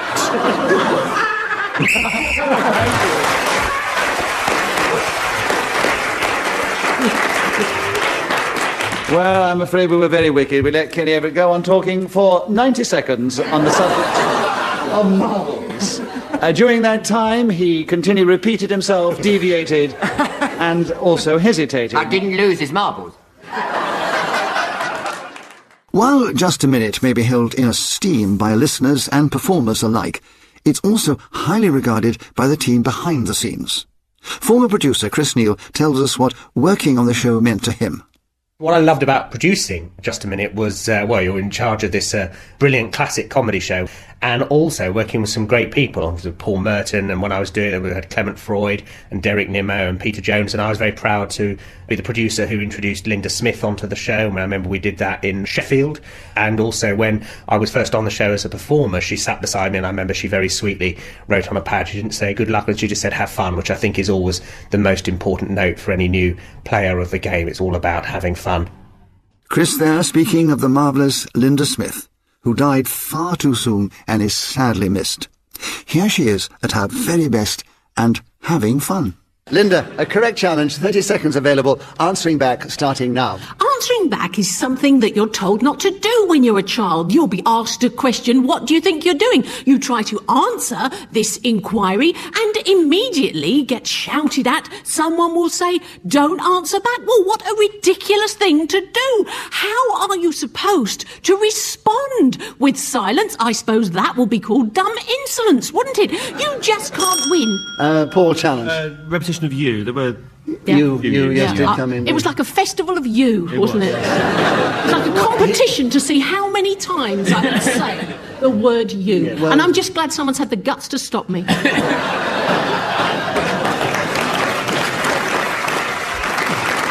Yes, he let two go, but after that, he couldn't No, resist. I need boundaries. Marvellous. Now, Paul Merton again, recalling how he first came to appear on the show and what that also meant to him. Oh, thank you, Nicholas. Yes, I remember it was Ted Taylor who was producing at that time in the late 80s, and I had a phone call from him. He wanted to know what I would be wearing. He suggested I should wear a suit. He also told me that the language was fairly moderate. I think he thought he was booking Sid Vicious. And just the joy of being associated with a programme that I grew up with was enormous.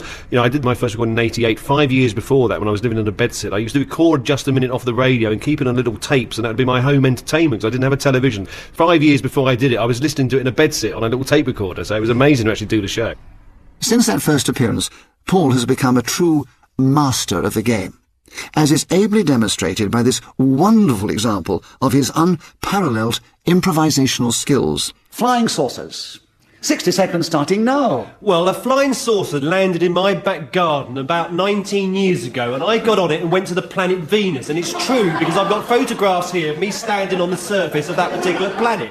And anybody who says that this is false can come and outside and I'll give them a damn good fight, because I was trapped on that particular orb in space for years. I tried speaking to the Venusians and said, look, it's not my fault I'm here. I was kidnapped by one of your people. They said it's got nothing to do with us. It could have been anybody they picked up. We had Winston Churchill about 30 years ago. And before that, Sir Stanley Matthews, the Wizard of the Wing, spent a fortnight on this very surface. I thought, well, I'm very proud to be in such august company. And they said, so you should be and all. What do you want for your dinner? I said, well, what have you got? They said, well, we can offer you fish cakes if that's not too fantastic for you. I thought it's quite an extraordinary concept, the idea of eating that particular meal out here this far away from the earth where I was originally came from. They said, well, look, do you want it or not? I said, well, it'll be fine.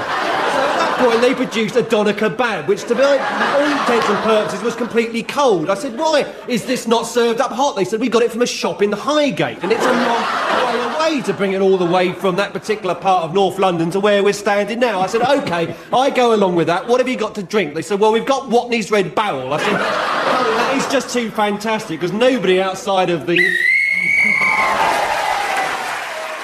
Paul was part of the new wave of Just a Minute panellists who took up the baton from the earlier generation, those unforgettable stars Kenneth Williams, Derek Nimmo and Peter Jones. But one member of the old guard is still with us, showing the young uns a thing or two. Sir Clement Raphael Freud took part in the very first episode and has appeared in every series since. Graham Norton pays tribute. Having Clement there is terrific, because he does give you a real sense of how long this programme has been going. Also, he's one of the few players who is quite competitive and makes it still a game, because I think the rest of us would just let it drift off into just rambling and white wine. Clement, benefit of the doubt. 13 seconds. Why I love each and every one of you, starting now. As for loving each and every one of the people on this panel, let me begin with Nicholas Parsons, go on to Paul Merton, and then explain how very fond of myself I am.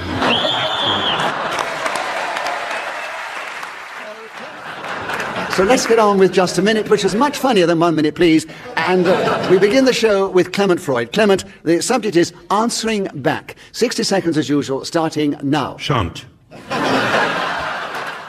So, Clement Freud, would you like to start us off? The subject is why I love Just a Minute, and your time starts now. I actually prefer I'm sorry I haven't a clue. The lugubrious master at his deadpan best. Now, this next comment from Graham Norton was put in by our producer, and it really makes me blush. For me, I think what makes Just a Minute truly special is the involvement of Nicholas, because he is unique. There's nothing else like him. And I love his relationship with the people on the panel, because he can take so much. I mean, teasing is a very small word for what happens to him as he tries to chair the show. It really is very close to bullying a lot of the time, but charming he is with it. And you take over the subject of power buckles starting now. Power buckles is sort of nautical, like a rope which they call a sheet, or it might even be a knot. Kenneth Williams has challenged. Oh, deviation, it is not a knot. No, but he said it could be. It can't like be a knot. It is a rope. He was giving an example of how this word... Power buckle is a rope. It can't be a knot. It's a rope. It's got to go up and down. A knot can't go up and down. What are you talking about? A knot's for tying, you great nit.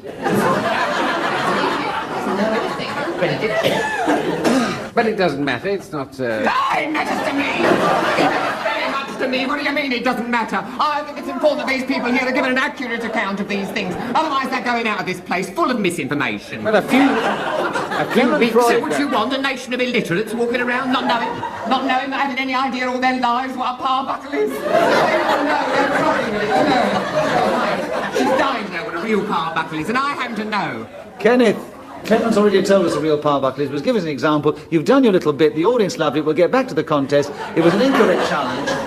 Clement wasn't deviating from the subject. He keeps it. There are 13 seconds left, starting now. In a ship's chandler's shop in Leighton Buzzard. Derek Nemo challenge. Repetition of ships. Yes, they did mention the word ships before. Not ships chandlers, ship apostrophe S chandlers.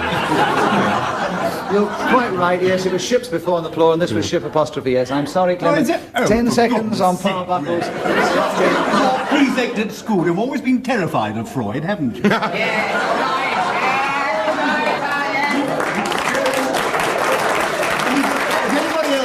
Said ships. I tried to be... Ships apostrophe. No, rubbish, you want to resign. I would hardly call that teasing. It was much more like haranguing. But if I'm going to be harangued by anyone, I'm glad it's from masters of that particular art. But then, you see, they were my contemporaries. They can get away with murder. The younger generation are much gentler. Nicholas, darling. Yeah. Angel, baby. I want to know two things. One, my mother is recording this. Two, if you deny me this challenge, I shall devote the rest of my life to hunting you down and killing you. I said that I believed Rhodes was between Turkey and Greece, and that is true. I did believe it. I now no longer do, because you told me it's somewhere else. But that is, I rest my case on that fact. I can say I believe that Cecil Rhodes talked to a bloody zebra, apparently. But I can't say that I believe, in all ignorance, that Rhodes is between Turkey and Greece without leaping down my throat. I never thought you could be so passionate about gaining a point in a game. It's justice. It's justice. Another word you probably don't know about, it's called honour. I'll spell it for you. 800 milestone was a medieval practice. Paul Merton challenge. Medieval? It's a way you want to pronounce it. Medieval. Oh, so we can just pronounce the words that we like to pronounce in any way that we can. I think this is a new rule. No, there is a perceived pronunciation. So if I want to say house, I can go Hussey. And that's fine. Well, up in Edinburgh, they might say Hussey, but you never know. It depends where you are in the country. I mean, and then I think up in Scotland they do say medieval. What is that accent you're doing?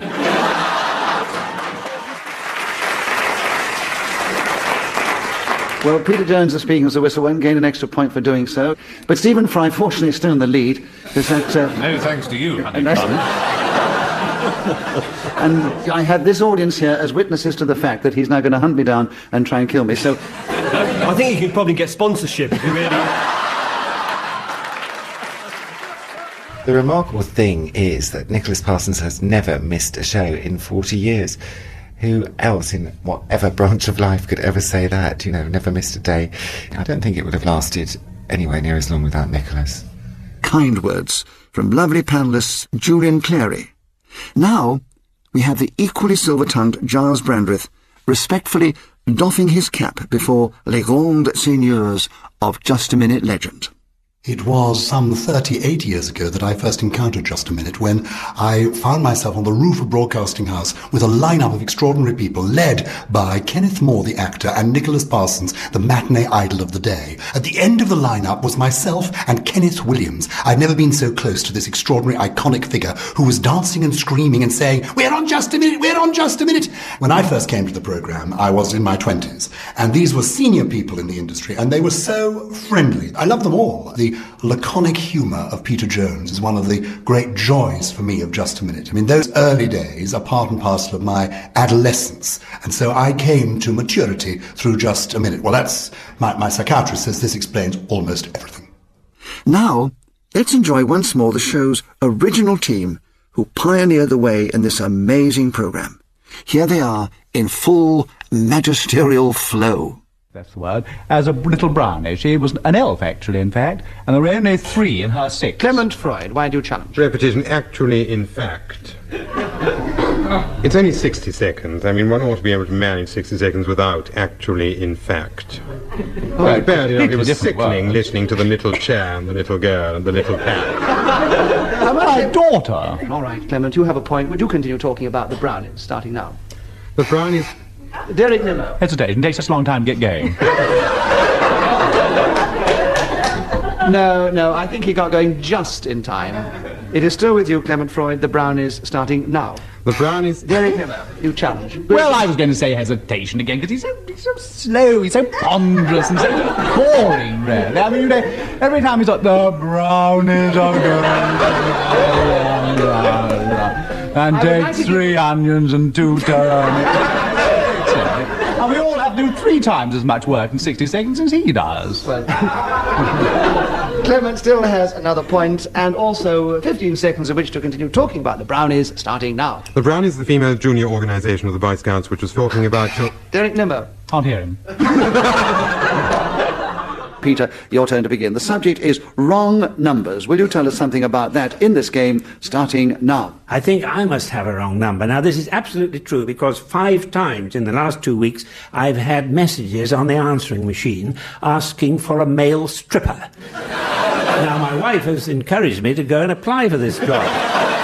But they haven't made me an offer I can't refuse. In fact, I've not been in conversation with these ladies. All of them were females. But, you see, I've done a lot of things like carry on. And Stephen Fry. Sorry, it was a reflex from my thumb. It was so interesting. It seemed a bit hesitant there. He was definitely hesitant. Yes, He thought of all the things... a delicate subject, you know. Worrying me, Peter, was you thought of all the things you'd done and you dried up. So would you if you'd done some of the things I've done. Kenneth, there are 16 seconds left for you to talk on the subject of advice to a 21-year-old girl, starting now. It has already been set down by one of our greatest writers. Neither a borrower nor a lender be, and this above all, to thine own self. Bob Monkhouse is challenged. I've been listening to this show for 13 years, and that's repetition. He always goes on like that.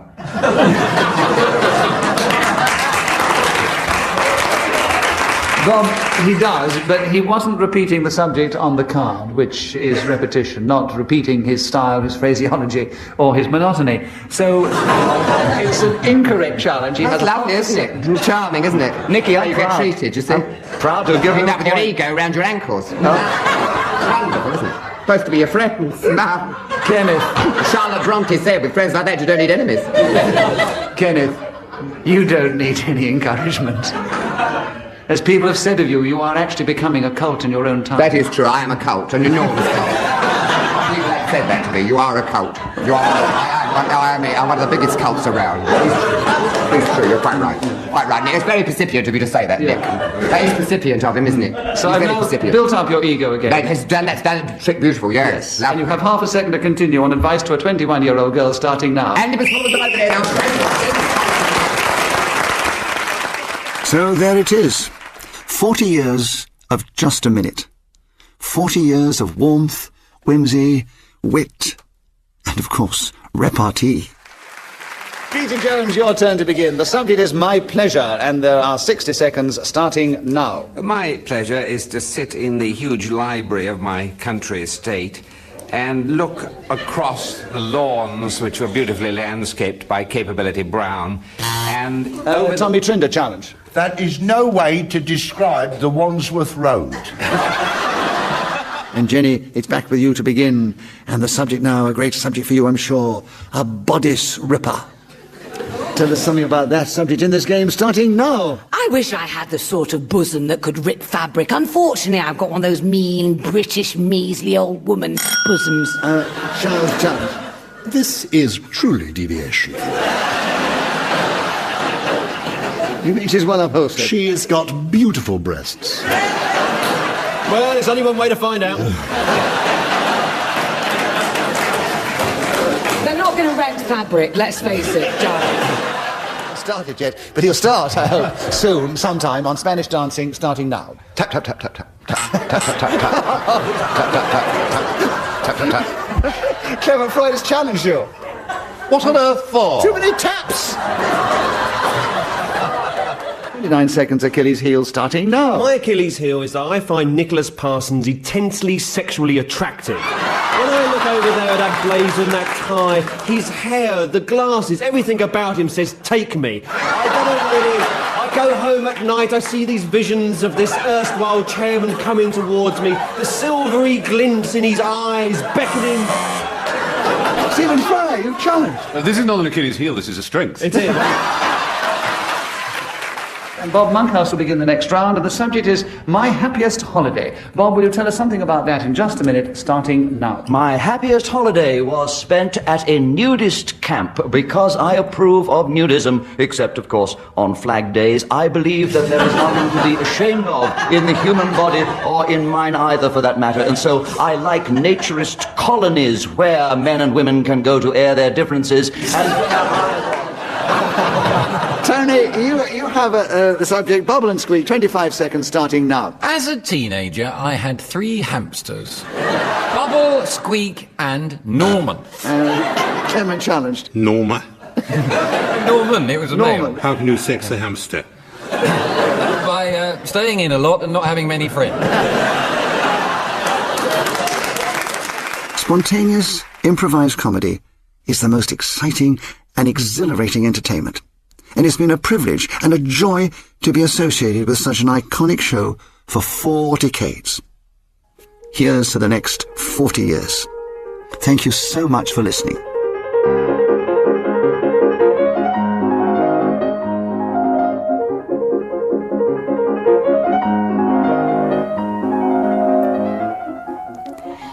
Are you ready for the 900th occasion? Yes! Welcome to Just a Minute.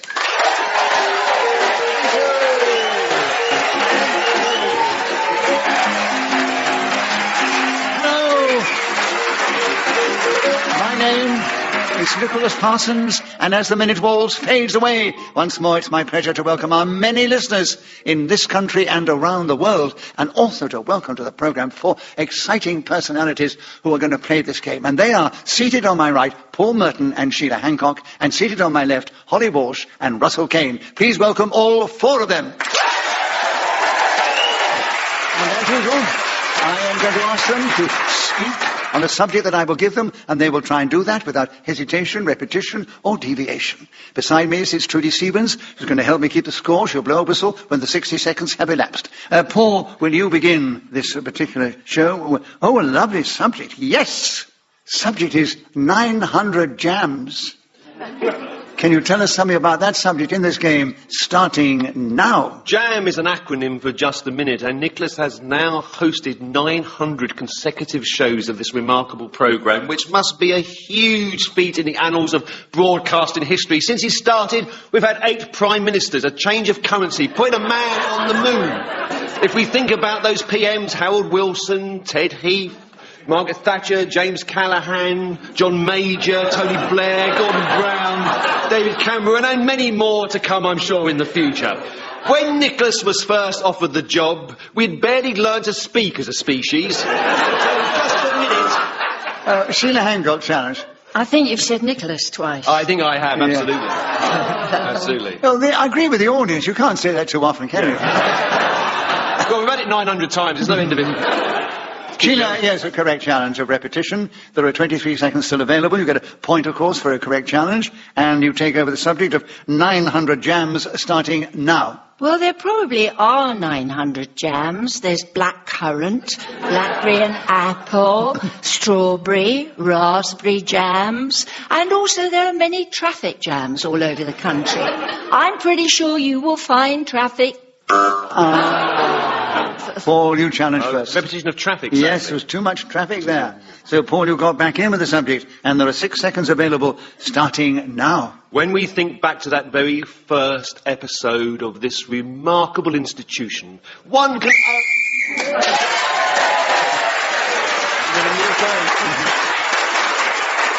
In this game, whoever is speaking when the whistle goes gains an extra point, and of course it was Paul Merton, and he's got 2 points at the end of the round. Sheila's got 1, the others have yet to score, they've yet to speak. Anyway, Holly, we've got a subject here is what I did on my holidays. Will you tell us something about that subject in this game starting now? What I did on my holidays couldn't be a more appropriate conversation for me right now, as only yesterday I returned from the beautiful county of Devon, where I visited the small town of Paynton. If you haven't been there, please don't. It is probably one of the biggest dumps I have ever been to in my life. I have to say that the seaside is not one of my favourite places, but sitting on that beach, looking out over the water, my husband pointed out a jellyfish, which was, of course, a condom, and I found myself looking disgustedly at a prophylactic, wishing that it was indeed wildlife. On the beach... Russell... You did so much on your holiday, but... gosh, you're going to get some letters from Paynton. Russell, you challenge. Yeah, I was on behalf of the Devonshire Tourist Board. Repetition of beach? That's right, beach. She did repeat that. Yes, it is. There are 22 seconds still available. I've got enemies in the audience. Russell, 22 seconds available. You've got a point, of course, for a correct challenge. What I did on my holidays starting now. What I did on my holidays is what most Brits do on their holidays, which is... Holly challenge. Can you say holidays twice? Yeah, but it's on the card, darling. Oh, that's going to sting. I know you've only guessed it a couple of times I know, before. I should have learned that because I have heard this show about 60 minutes. Holidays. Sorry. So, Russell, 18 seconds still available. What I did on my holidays starting now. The constant battle on holidays is to avoid making holidays friends. People that you speak to once in the pool and then latch onto you for the entire trip. Oh, look, it's Mark and Carol from yesterday. Ooh, go away. Hi, guys. Paul challenge. A repetition of ooh. Yes. Russell, you just actually did say ooh, ooh. The spellings were different in my head. Well, in your head, you're doing very well. Thank you. Who said that? I did. Right. No, Paul, I give you the benefit of the doubt, and you got a point for a correct challenge. You have 4 seconds. What I did on my holidays starting now. As I crawled across the Sahara Desert looking for an oasis, I cursed the travel... So Paul Merton, speaking of the whistle weighing, gained that extra point, has increased his lead at the end of the round. Russell Kane, we'd like you to begin the next round, and the subject now is horoscopes. Tell us something about that subject, which some people are fascinated by, and others couldn't care less. I don't know where you stand, but talk, if you can. 60 seconds are available, starting now. I, unfortunately, couldn't care less about horoscopes. I find it impossible to believe that we can be divided up into 12 separate sections, all of us having the same traits. That was until I read the characteristics of Leo, which is someone who shows off, needs attention, and when hurt, skulks in private. It was quite worrying to read about that, because I am that leonine star sign. No, Sheila okay.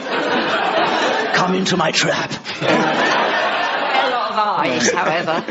Yeah, well, we'll let the eyes go, Sheila, but 39 seconds are still available. Incorrect challenge, another point to you, Russell. Horoscopes starting now. My ex-girlfriend was a Gemini, which I believe is twins, 2 women in one head, which was about right, because very often I never knew which person was going to greet me at the door when I walked in. Holly challenge. I just don't believe you ever had a girlfriend. No.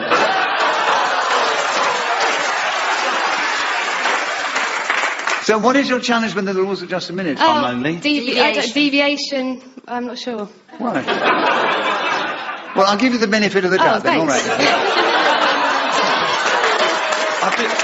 I'm fairly sure you've had a lot of girlfriends with that behaviour, Nicholas, but Oh, anyway. I've had many, many girlfriends, yes. I can't believe I've been emotionally crushed and Holly got the benefit of the doubt. It's unbelievable.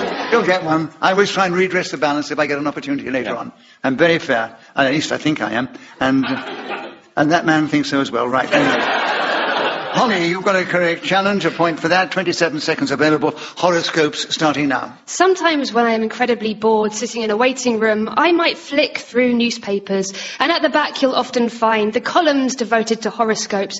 Here people will tell you exactly what your characteristics should be doing. Sometimes I find it difficult to marry my own lifestyle with what I'm being instructed to do in the horoscopes. For example, people will say, oh, I said people. I know. I'm too good at this. I should have buzzed myself and then kept the point and got a correct point for buzzing myself, and because I said people twice. Yes, Sheila, you did challenge that. No, well, you did repeat yourself. Yes, you did repeat yourself. And Sheila, you got in with 3 seconds to go. Oh. Those are the rules of the game, audience. And horoscopes is with you, Sheila, now. 3 seconds starting now. I once sat next to Russell Grant and he said, "What star sign?"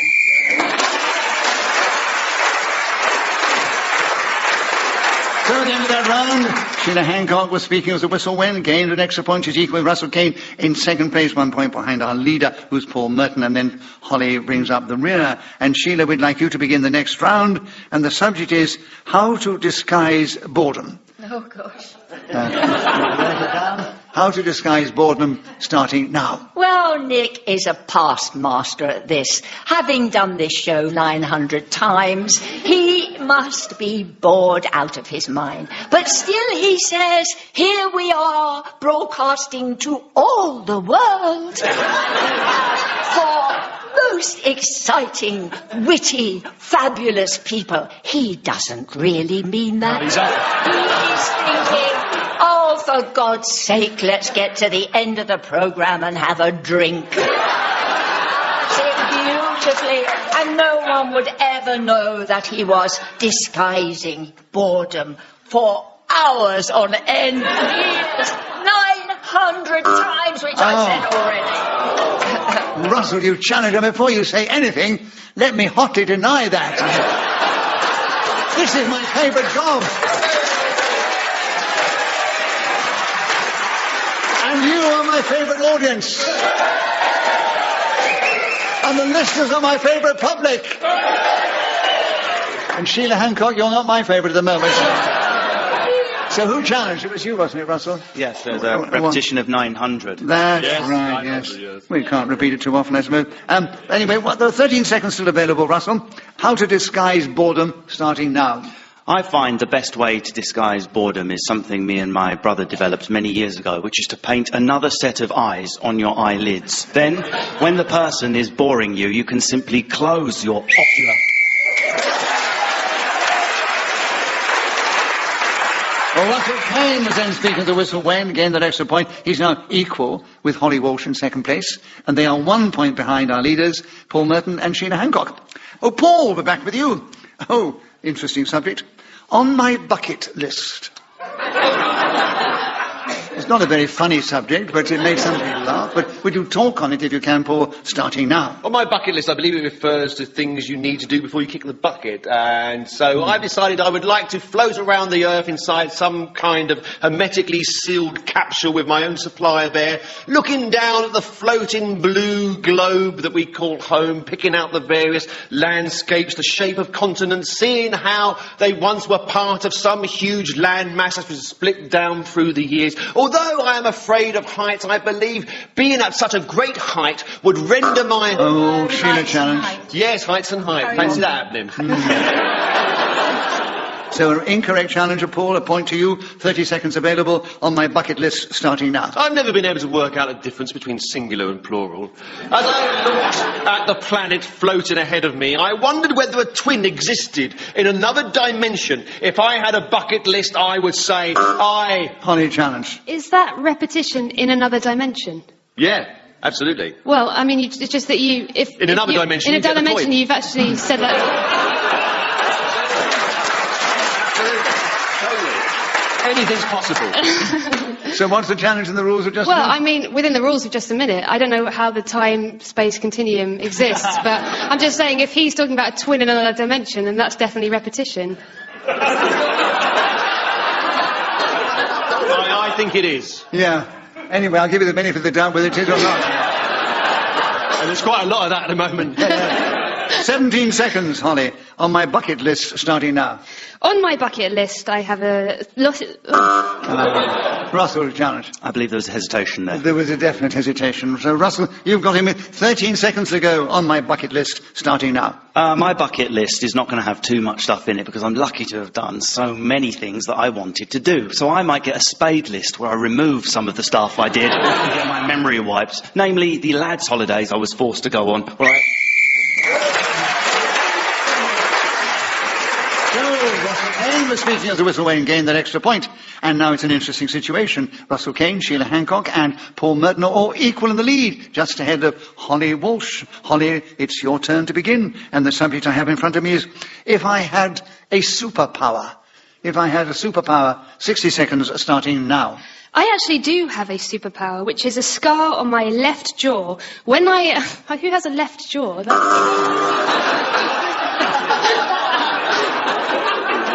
Don't stop in the middle of to examine what you've just said. It doesn't work in just a minute. So, Russell, you challenge first. Well, it's a repetition of left jaw. As and also hesitation, right. There are still 53 seconds available. If I had a superpower, is the subject starting now. The obvious superpower I would wish for would be to speak for a minute without hesitation, deviation or pausing. However, I don't possess that, so I'm going to go for the one that Nick Clegg has, which is invisibility. I would love to go around just watching what's happening around me, sneaking into different places, observing what's been said about me after I left by the many girls I've been hanging out with. I'd also like to have the superpower of reading people... Paul challenge. Haven't we established you haven't got a girlfriend? There was some informal talk about making it the subject of the Radio 4 appeal, I believe. Is that right? So what is your challenge? There's deviation. He hasn't got a girlfriend. I said I was hanging around with girls. Oh, yes, he was hanging around with girls, Right, but he yes. wasn't actually... I don't think he established whether he had or hadn't got a girlfriend, No. but I said I'd give you the benefit of the doubt, which you haven't had yet. You've got it now. Yes. Right. And you've got 31 seconds on if I had a superpower starting now. I'd also like to be able to change into an animal of any type, to become a pug and experience what it's like to run across the park, but incomplete that jog due to a brachiocephalic, I wanted to say. That was hesitation. Yes, it can absolutely. But you can slow down. Yes, thank you. Yeah. There was the thought of all those ladies I'm coursing with testosterone. Yeah. Well, save it up. You might need it all one day.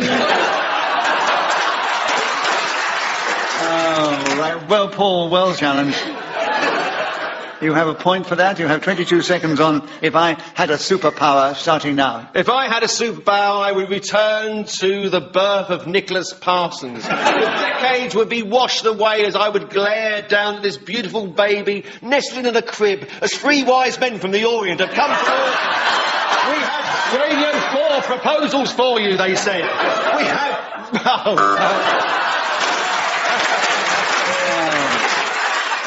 It was so witty and clever. I think you deserve a bonus point for that anyway. But Sheila, you challenge first. What is your challenge? Hesitation. Yes. And you know, once again, you've got in with 2 seconds to go. But still, Paul got his bonus point. You have a point, Sheila. 2 seconds. If I had a superpower starting now. If I had a superpower,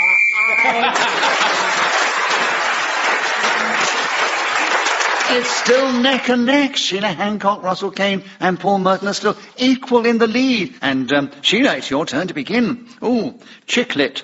Tell us something about that strange subject in this game. 60 seconds starting now. chicklit is short for chick literature, and it is a rather disparaging name that is given to books written by women, usually on feminine subjects. Why is it that people are so snooty about that sort of tale, whereas if a man writes a book about wars and government, it's considered a classic? A very good chick chiclet is Helen Fielding's whatever it was. Russell, you challenge first. I think there was a hesitation there. Yeah, we call that a hesitation. Run out of steam completely. Russell, you've gone in with 29 seconds to go, and the subject is chiclet, starting now. It is odd that chicklet as a label has evolved, and it doesn't have very nice connotations. I think there should be some more lad-lit, just to balance it out. We could have Pride and Prejudice written out so that it benefited that particular... Sheila, challenge. Was that hesitation? No. Oh, I couldn't hear properly. I It know. just seemed he was going... Sorry.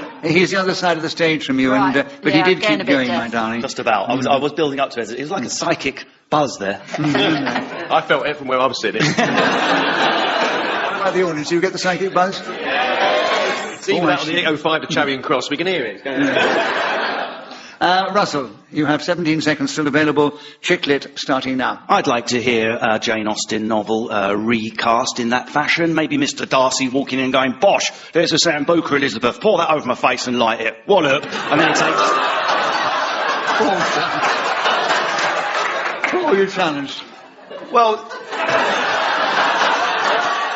Where to begin? Well, we have moved off chiclet onto what he would like a chiclet to be, which is sort of boylet, so it's deviation from the subject. I was satirising chiclet. Satirising chiclet. I think he was satirising it, as he said. boilet.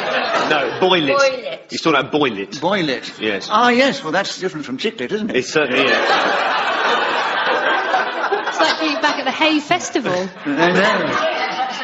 And Paul, yes, benefit of the doubt now, so we've all had one. And there are... only 7 seconds available. Chiclet starting now. Well, it's a rural fairground practice. You get hold of the chick, you pour lighter fuel all over its top of its head, you set fire to the poor devil, it runs around, you go, "Oh, So Paul Mutton, speaking as a whistle-weighing, gained that extra point, and he's now taken the lead again, just 2 ahead of Russell Kane and Sheila Hancock. They're equal in second place, and then Holly Walsh. Paul, it's your turn to begin, and the subject we've got now is waiting for a delivery. I suppose you can take that in any way you like. And some of the audience have got my interpretation.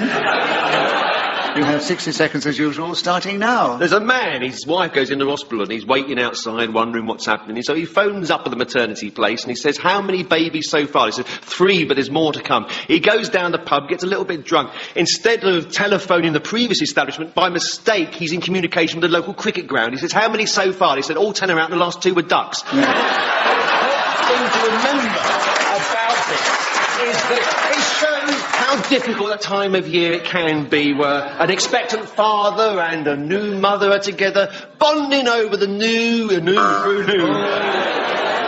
Sheila, you challenge. New, yeah. 26 seconds for you, Sheila, on waiting for a delivery, starting now. No, it's a head of rage. There is nothing worse than waiting for a delivery. Why is it in this country, if something is going to be delivered, they say sometime during the day, or, if you're very lucky, the morning or afternoon. This happened to me with a new oven, and I said I happened to have a matinee on that afternoon.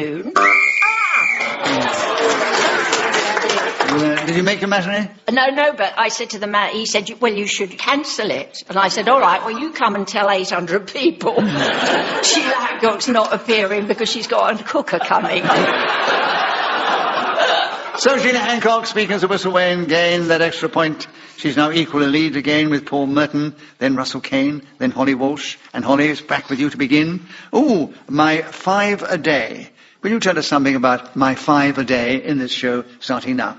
I believe 5 a day was a government directive in which they stated we should all be eating 5 fruit or vegetable per day. I myself eat my 5 a day. I have had carrots, peas, parsnips, cauliflower and broccoli, and that was just for breakfast. Tomorrow I shall be... Russell challenge. Parsnip is a starchy carb and doesn't qualify. Would not be advisable to eat 5 parsnips a day. Well, she can still do it. It's not on the list. She can still eat all that and talk about it in just a minute without hesitating, deviating or repeating anything. So I think challenge. She has the benefit of the doubt here. And see you at the end of the parsnip diet then. See who's laughing. And there's still 40 seconds for you, Holly, on my 5 a day starting now. Other items that count as your 5 a day, which may or may not be a green thing that grows in the earth or a starchy product of the ground, include...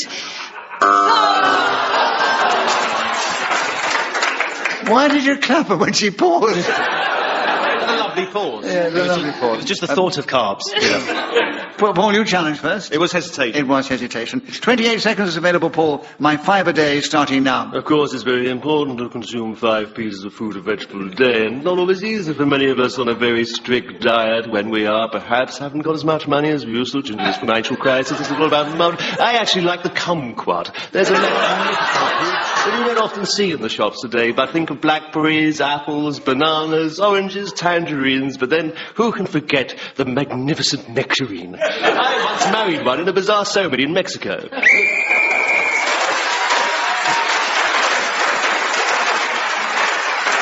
Paul, you were speaking as the whistle went. You gained that all-important extra point. You're 1 ahead of Sheila Hancock, a few more ahead of Russell Kane and Holly Walsh in that order. And we're moving into the final round. You lovely audience, right. It's Russell's turn to begin. Oh, how I recharge my batteries. I think we've had some demonstrations between you. You talk about the subject, Russell. 60 seconds starting now. How I recharge my batteries, apart from a diet which consists purely of parsnips rich in energy, I sometimes head to a spa to go for a massage treatment, and recently I had something called a paraffin wrap. I don't know if anyone has experienced this waxy treatment, but it's absolutely amazing. They dip you in this stuff from toe to head, and as it cools down, a chrysalis forms around your whole body, and you're left sweating in this room on your own with a fan fining on your face. Anyway... Holly challenge. Yeah. You said fan, and then you had a new word Yes. On your face. What was that word in between? It's a French term. Fining. So what's your challenge, Holly? I don't think that was a word. Which one? Fining. No. Or if fining is a word, I don't know if a fan does it. Right. Deviation from English as we understand it, right. Holly, 33 seconds are available. How I recharge my batteries starting now. How I recharge my batteries is something I've often considered when at festivals. If anyone here has ever been to Glastonbury or Latitude or any of the major events in a field, you'll find by the 3rd day people start having major breakdowns. First you would assume because it was the drugs, but actually it's as they have not been on Twitter for 4 or 5 days, they are unable to make sarcastic comments about the acts on stage, thus sending them into a turmoil that is effectively a major meltdown. Their brains start to explode. They then queue for 4 or 5 hours. So, Holly Walsh brought the round and the show to an end with great style and panache, and she's finished up in a very strong 4th place. Just ahead of her, in 3rd place, would be Russell Kane, but he was only 2 points behind Sheila Hancock, and Sheila was only 2 points behind Paul Merton. So, Paul, we say you are our winner this week. Well, we hope you've enjoyed this week's Just a Minute. It only remains for me to say thank you to these 4 fine, exciting, humorous players of the game, Paul Merton, Sheila Hancock, Holly Walsh and Russell Kane. I thank Trudy Stevens, who's helped me with the score. She blew her whistle with great style when the 60 seconds elapsed. We thank our producer, Katie Tyrrell, and we're indebted to Ian Messiter, who created this amazing game. We're grateful to this lovely audience here who've cheered us on our way magnificently. So from the audience and from me, Nicholas Parsons, thank you. Tune in again the same time when we play Just a Minute.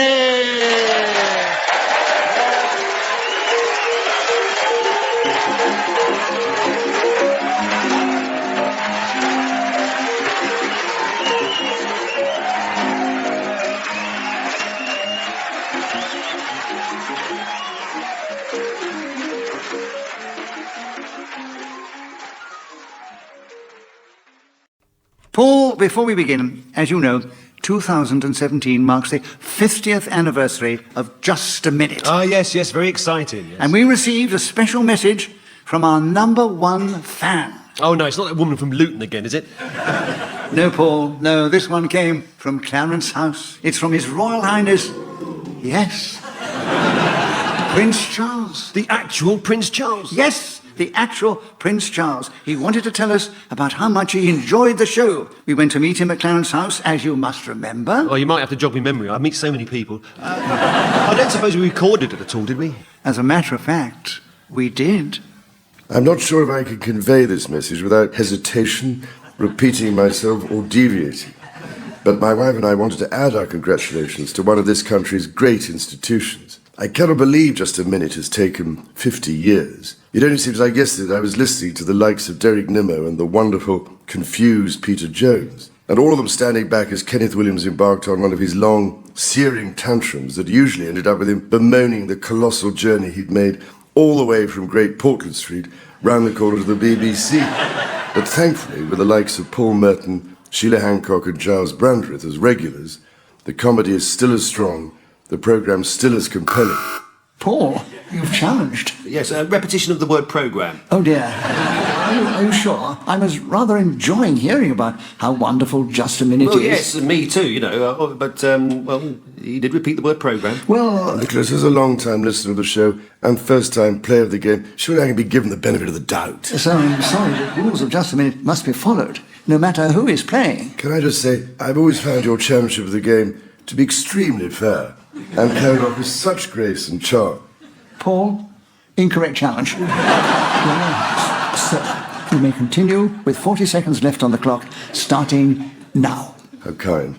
What is perhaps most astonishing is the fact that throughout every one of the 900 episodes, one voice has acted as the constant and mostly fair chairman. How Mr. Parsons manages to keep coolly calm in the face of some of the challenges to his authority, I do not know. But his energetic voice, belying his years, still has exactly the same effect as it has always had. May we therefore send the entire Just a Minute team our most heartfelt and admiring congratulations on reaching such a tremendous milestone and for giving millions of listeners in the United Kingdom and around the world a continuing and special treat. And on this somewhat unique occasion, may we without hesitation implore you to go on repeating yourselves without ever deviating for at least the next 900 episodes. Ladies and gentlemen, our audience, listeners, wasn't that absolutely wonderful? I'm afraid I might become quite insufferable now. Now, Paul, it's time to kick off the 50th anniversary year with a bang. We have a packed audience here at Broadcasting House. We have a whole host of Just a Minute regulars waiting in the wings, which only leaves me to say, welcome to Just a Minute!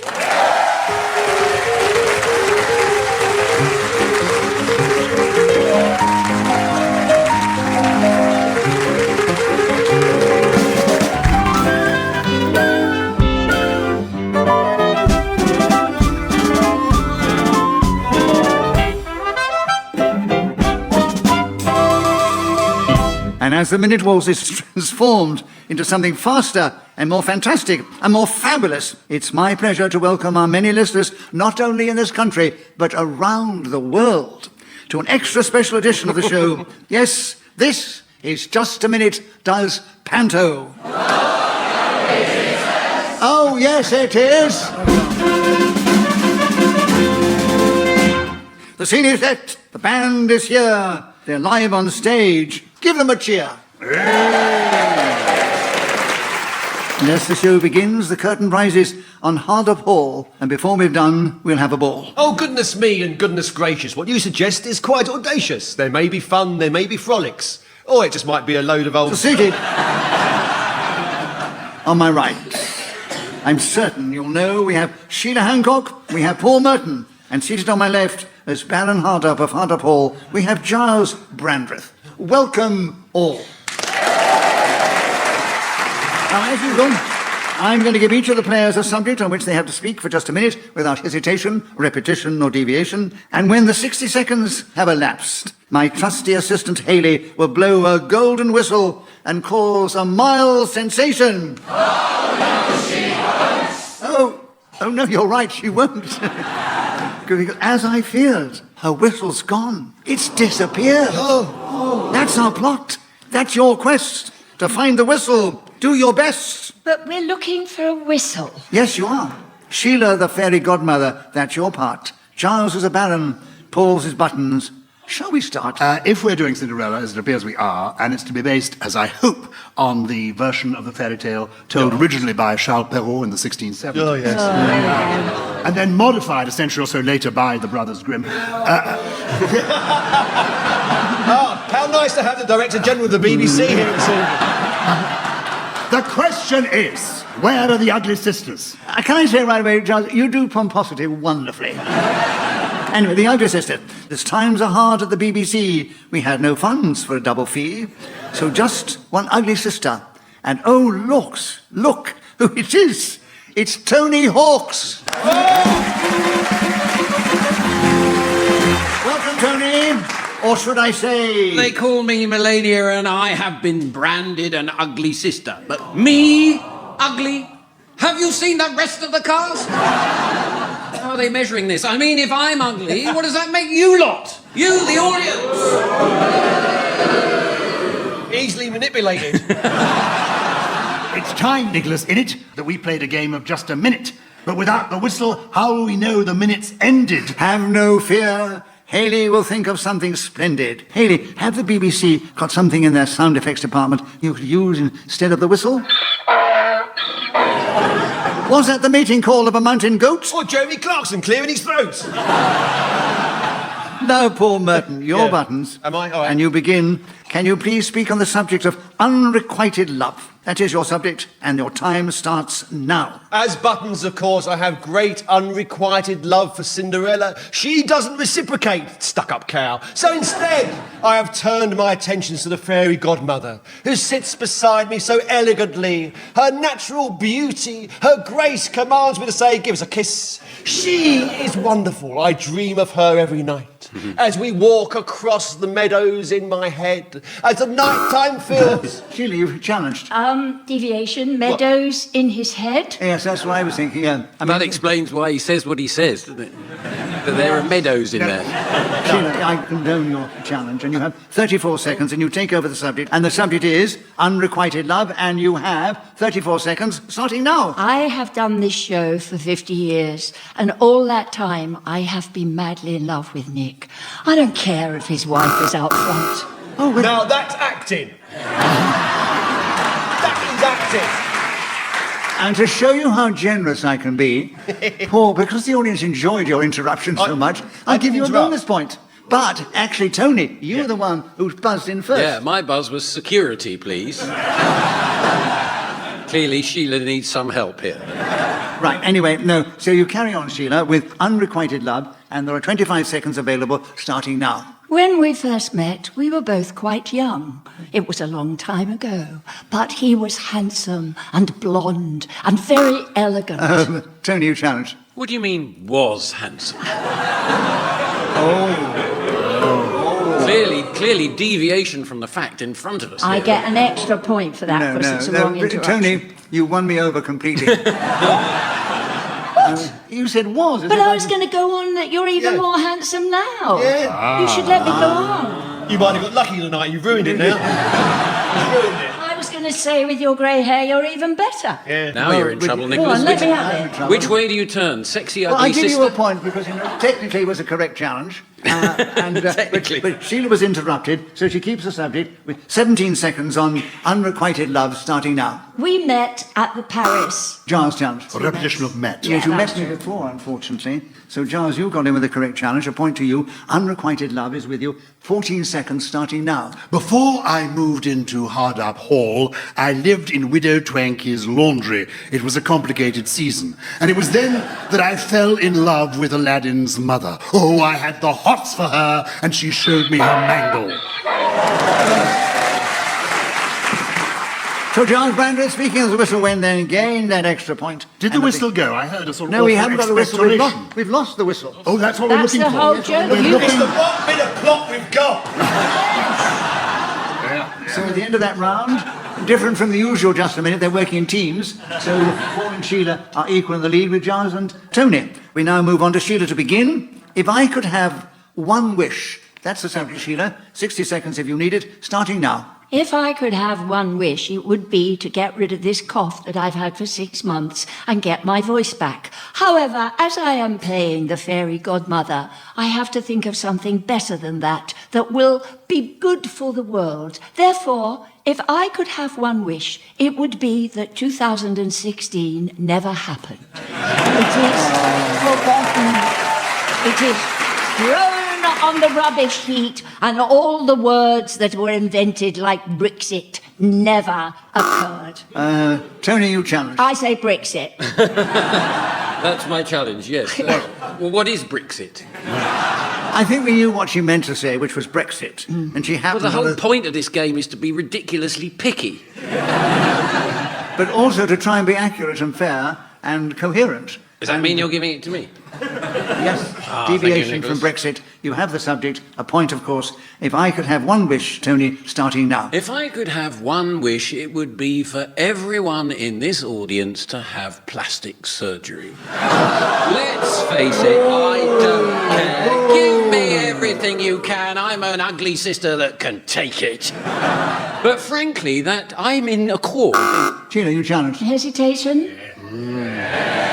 Well, they're not going to be on my side now. Absolutely. I think he was trying to keep going within the audience reaction, weren't you? Yes, absolutely. No, he actually paused in the audience Right, reaction. Sheila, you have the benefit of the doubt this time, and you have 8 seconds available still. No, is it me or him? You, my darling. Oh, right. And you have another point. If I could have one wish, starting now. I am going to tailor that wish and say that even though it was a simply rotten time, next will be better. So Sheila Hancock was speaking when the goat went into the awful noise, and her team with Paul Merton have taken the lead. They're one ahead Is of it the me, other or two. are the minutes seem shorter? That's the difference 50 years makes. Yeah. I noticed that. A year used to take 12 months, now it's over in about 8 weeks. That's true. We're now all older than the Pope. Are we? Well, you are.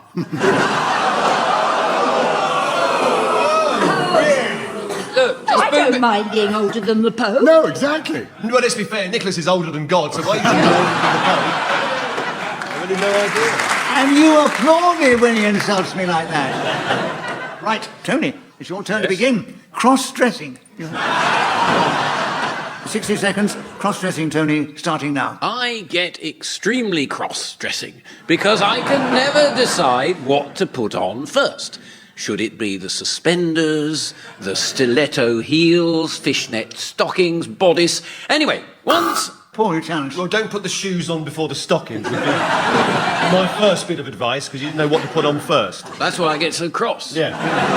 Actually, Paul, he's in a dilemma about what to put on first. Yes. He didn't make it out that he had to put on stockings before his stilettos, so I think he has the benefit of the doubt. Absolutely. And he has a point, and his team are now equal with you, and there are 46 seconds available for you, Tony. Cross-dressing, starting now. Once I'm done dressing, I cross-dressing off my list of things to do for the day and go on to do some other things, perhaps putting on the clothes of another species. Not that they really have clothes, but I say clothes twice. Oh, Giles, you challenge. A repetition of clothes. Yes. And you have a point for your team. 29 seconds available. Cross-dressing, starting now. It was when I was a member of Parliament that I really got into... Paul challenge. Hang on a second. So if Giles challenges Tony and they're on the same team, that gives Giles' team a point. Yeah, that's right. Yeah. Paul's running the risk of undermining the whole show quite early on. Well, to be fair, I think when Giles wrote the script, he was... 27 seconds, Giles, starting now. At Westminster, cross-dressing was one of our most amusing things. We really enjoyed doing that, working out what we were going to wear the next day and appearing in lovely frocks. Anne Widdecombe and I had an awful lot of fun when we began doing it as a mutual entertainment. I would wear her lovely outfits and she would turn up... Tony, you challenge. Well, if this isn't deviation, I don't know what is. Well, I didn't challenge because I thought it was quite normal for Parliament. The audience enjoyed Sheila's remarks so much, we'll give her a bonus point. That's good. It's good for our team. Yeah. Good team. Good team. Yeah, good Point for your teamwork. team. But it was an incorrect challenge, so 8 seconds, Giles, starting now. One of my favourite actresses is Glenda Jackson. Always looks a little bit sour on television, but goose her and she livens up more. Giles Brandreth, Speaking as the whistle went, gained an extra point, and he and his team with Tony are 1 point ahead of Paul and Sheila. So we say congratulations to Giles and Tony at the end of that round. What happens next? Where do we go? Let's ask the genie of the lamp. He's bound to know. Passes the lamp to whoever wins the round. I've done that. You can tell when the script kicks in again, can't you? Yes, you won the round, Tony and Giles. So as your reward, you get Aladdin's lamp, and you can give it a quick rub.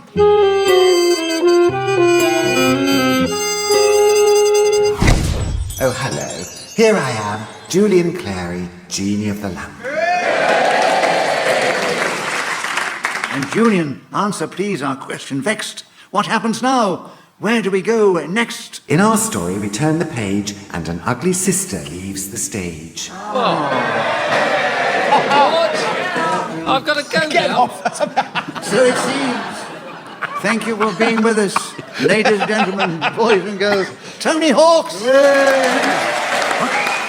Nicholas, I've now lost Tony as my teammate. Yes, I thought it was getting a bit camp. It's time to butch it up a bit. The next scene is set in Neverland. And look, as Hook, it's Tom Allen. Give him a hand. Give him a hand. Bit insensitive, isn't it? I am disgusted by all of you. I shall cut you all into pieces, and when I find your stupid golden whistle, I shall throw it to the crocodile. Nicholas, yes, excuse me. Captain Hook, of course, was created by J.M. Barrie for his play Peter Pan, which, as obviously a Radio 4 audience would know, has been a wonderful Christmas favourite since 1904. Yes, indeed. Nicholas was in the original production. Or he would have been if he hadn't been considered too old for the title role. He would have played the crocodile if he'd had his own teeth. Wasn't that right, Nicholas? Now, Haley, have you managed to find a more appropriate way to end a round? Sort of able to say pardon after that, haven't you, really? So back to the game. Paul, it's your turn to start. You have 60 seconds to speak on the subject of eternal youth, starting now. Eternal youth. I wondered, like Peter Pan, would I want to be eternally young? I don't think so, because in your youth, yes, you have energy and vibrancy, but you don't know the real ways of the world or how to judge other people. Sometimes they may be trying to get things from you. They have a hidden agenda. So to be young isn't always a complete picnic, because you can be seen as naive and innocent. But I suppose if we are looking for an example of eternal youth, we look no further than Mr. Nicholas Parsons, who in his first professional engagement said to Nebuchadnezzar, what? Sheila, you challenge. Hesitation and an extra point. I'm getting the hang of it now. Sheila, we give you the benefit of the doubt and say yes, a correct challenge. A point to you, a point to your team. You have 29 seconds. No, you've got it. No, I've got it. Yeah. Oh, yes. No, okay. I'll buzz you again. No. Eternal youth, Sheila, starting now. No, my youth was spent languishing after Nick, so I didn't enjoy it. I don't want it back. The acne, all the fallen... Giles challenge. Well, this is very curious deviation. A moment ago, he was blonde and beautiful, and she was lusting after him. Me acne. Oh, you had acne? Yes, I don't believe it. I did. You had acne once upon a time. I did have and blazing can I say, what did you use? TCP. Do you know, this isn't a medical discussion TCP. programme. As interesting as you're making it, Giles, but within the rules of just a minute, you've had an incorrect challenge. The subject is eternal youth, and 20 seconds still available, starting now. I suppose one could be frozen, like they're talking about now. You're put in a tube when you're young, if you happen to pop off at the... Oh, Giles. A repetition of young. Yes. Oh, yes, you did She was mention young earlier, before. she was young So, again. Giles, another point to you for a correct challenge. And there are 12 seconds available. Eternal youth, starting now. Intriguingly, when Oscar Wilde was writing the picture of... Paul, you challenge. Well, it would have been more intriguing if it had been about Oscar Wilde. Well, who's this Oscar Wilde? Oh, no. He's now going to say that he had a friend called Oscar Wilde. Yeah. So within the rules of just a minute, that was deviation from the language that we understand, and of course, the name that we understand. So, Paul, you have a correct challenge. You have 10 seconds still available. Eternal youth, starting now. George Bernard Haw was looking out the window. Well, who's buzzed that? Giles, you challenge. George Bernard Hall, an old friend of Oscar Wilde. Yeah. Is he not allowed to be eternally young as well? No. Deviation. So, Giles, you have a correct challenge. You have 7 seconds still available. Eternal youth, starting now. Sir James Barrie was fascinated by the notion of eternal youth, and he himself was in search of lost boys for many years, and eventually found one as a result, of a pocket. So Giles Brandreth, speaking as that noise occurred, gained an extra point, of course, and he's now put his team forward. They're 4 points ahead of Sheila and Paul. And Sheila, would you begin the next round? The subject, Sheila, is crocodile tears. 60 seconds starting now. Crocodile's tears are usually from steers. I'm sorry, Sheila, but you did stumble over crocodile I did. tears. Yeah, there. you did indeed. I was crocodile desperately tears. trying to think of something to say about crocodile tears. No, well, I feel bad now. I've done that. But, No, but they you did get wanted- it wrong, and I did want to tell everybody. No, but you're Captain Hook, you're allowed to be vicious. Yes, I'm allowed to be vicious. I haven't got a hand. You'd be annoyed. Yeah. Sheila, you played Wendy, haven't you? No, I played Mrs. Mrs. Darling. Yeah, Oh. Mrs. Darling. Excuse me, Giles, this is my bit. I know. But I was just reminding people that you're Captain Hook and that she's been Mrs. Darling. Was it fun to play? It was amazing. It was at the Royal Shakespeare Company, and there were people flying over the auditorium, and it was wonderful. Except the flying always went wrong. And there was one terrible night when my children were supposed to fly off with Peter Pan, and the wires didn't work, and I was left with Peter Pan, and the children went. So we invented a whole subplot about Mrs. Darling having an affair with Peter Pan. So, Tom, you had a correct challenge, and you had the subject, and you got in with 58 seconds still available on crocodile tears, starting now. Crocodile tears are the insincere emotion expressed when you don't really feel sad about something, but you want people to like you more. It's said to be committed in the same way that it is committed... Oh, I was having such a lovely Christmas. Don't worry, it's your partner who's challenged you. Typical. What is it, Giles? What was it, I wonder? A repetition of committed. You can be too committed. I should be committed, I think. Your team has got a point, and it's crocodile tears with Giles. 43 seconds available, starting now. Crocodile tears is one of my favourite phrases. It dates back to the ancient world. Plutarch first used it in literature, and then William Shakespeare, an extraordinary writer with a vocabulary of some 26,000 words, uses the phrase half a dozen times in half... Paul, you challenged first. 2 halves. Yes. Maybe the whole point for somebody, but not us.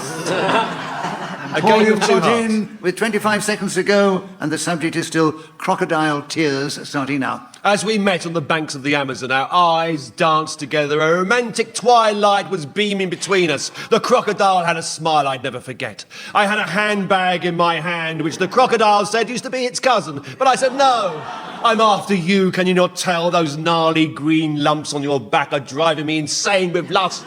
Let us dive deep beneath the mud and take ourselves...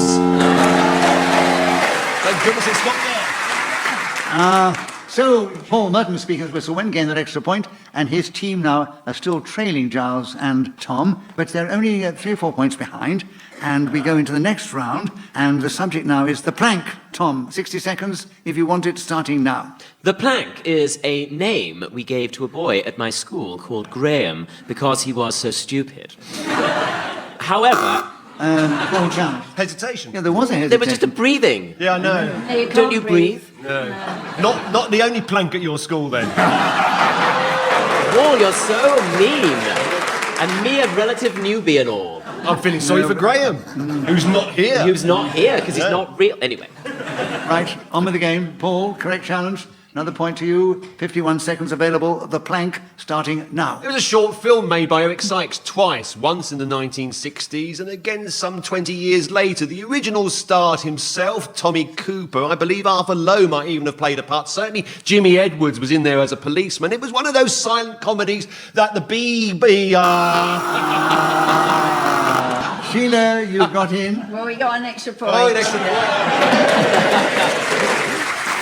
32 seconds, Sheila. The plank, starting now. The plank, actually, is an exercise that we... Giles, yes. A hesitation. That was a hesitation, Only a Giles. little one. I did get it out eventually. So you'll overtaken them again, the other team. 29 seconds are still available. Giles, the plank starting now. I'm just remembering that I am actually Baron Hardup, and I have a beautiful physique. I wax, and I do this exercise called the plank to make my abdominal muscles feel and look quite sensational. My body is a thing to reckon with, and occasionally, when the ugly sisters come in and see me totally naked, sporting myself on the ground, lying on my hands, my whole buttocks in the air.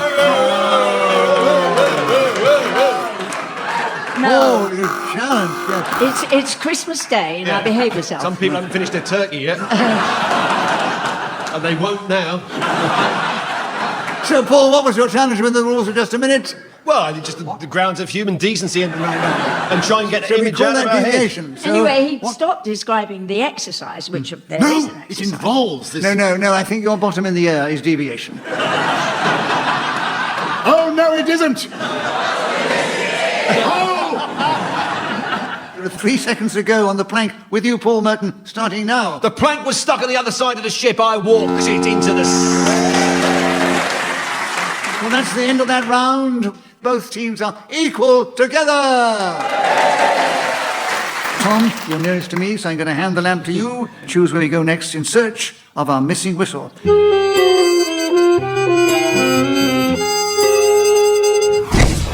Change of scene and change of cast. Thank you, Tom. Your time is past. Off you go. Sling your hook. Goodbye. Where are we now? Let's take a look. From Neverland returned, we've reached the haunted wood. And who comes here?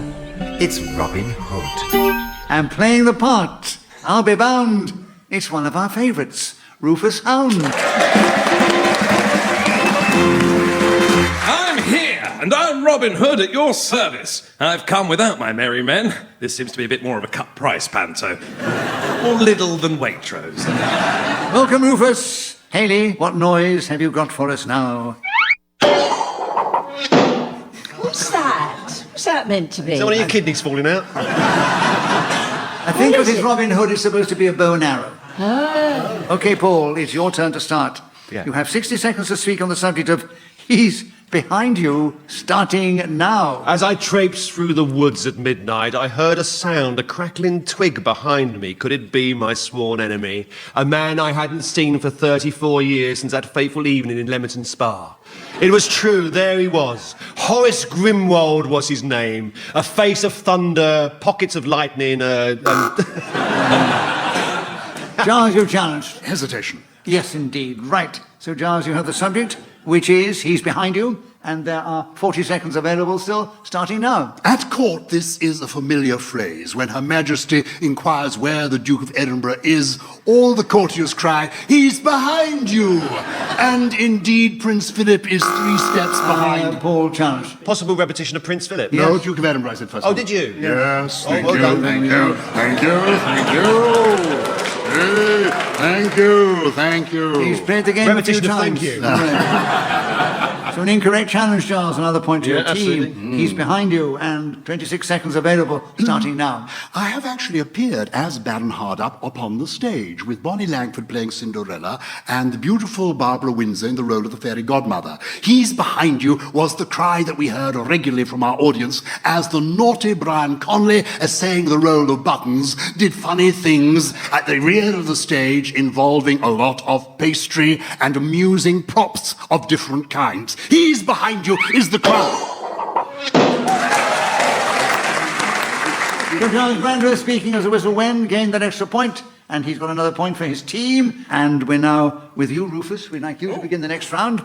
And in keeping with the character that you played when you came on, a band of men. Tell us something about that subject in this game, starting now. A band of men reminds me of the time my father left me behind, and instead I was raised by a band of men who, realizing I was upset, made a series of disposable handkerchiefs in order to get me over the Charles, you challenge? Hesitation. Yes, indeed. A point for your team.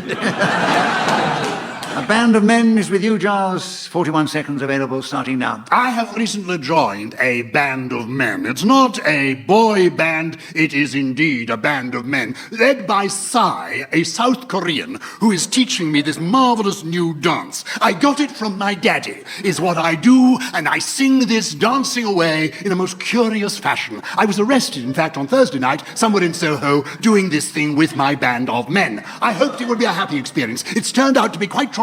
In fact, I am now on drugs, but Class A because I'm a conservative. And the whole point of the story is that being in a boy band, oh dear, I've repeated boy. Right. Paul, you challenged. Repetition of boy. Yes. So you got in, Paul, very cleverly with 5 seconds to go. No. Yes. On a band of men, starting now. I think of the band of men that won the World Cup for England. Gordon Banks, Ray Wilson.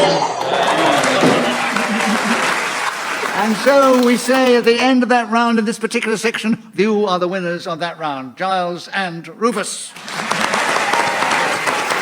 And as you're in the lead, Rufus, will you please take the lamp and rub it and see what happens.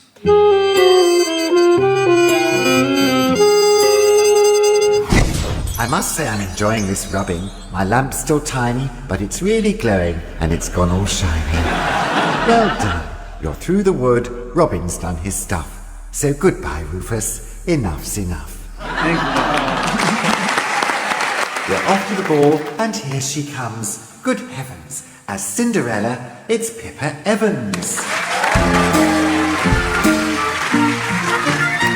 Welcome, Pippa, welcome. Oh, it's lovely to be here. Oh, look. How do you want this Cinderella played, Giles? Do you want the Cinderella sort of... I think more street. More street? Okay, yeah, sure, okay. Oh, it's lovely to be here. Yeah, look at my pumpkin. Oh, look at those ponies. Look nice. They prefer the first version. No, I like that. That was Oh, no, they didn't. Oh, yes, they did. Of course they did. It's Radio 4. Hayley, what noise have you got for us now? We've lost the whistle. Oh, a klaxon. Sheila, your team start, and the subject for you is having a ball. I have been having a ball tonight with this newly shaped Just a Minute, which I don't begin to comprehend the rules of. However, I'm sure that the audience at home will be so full of Christmas dinner that they won't give a damn whether we...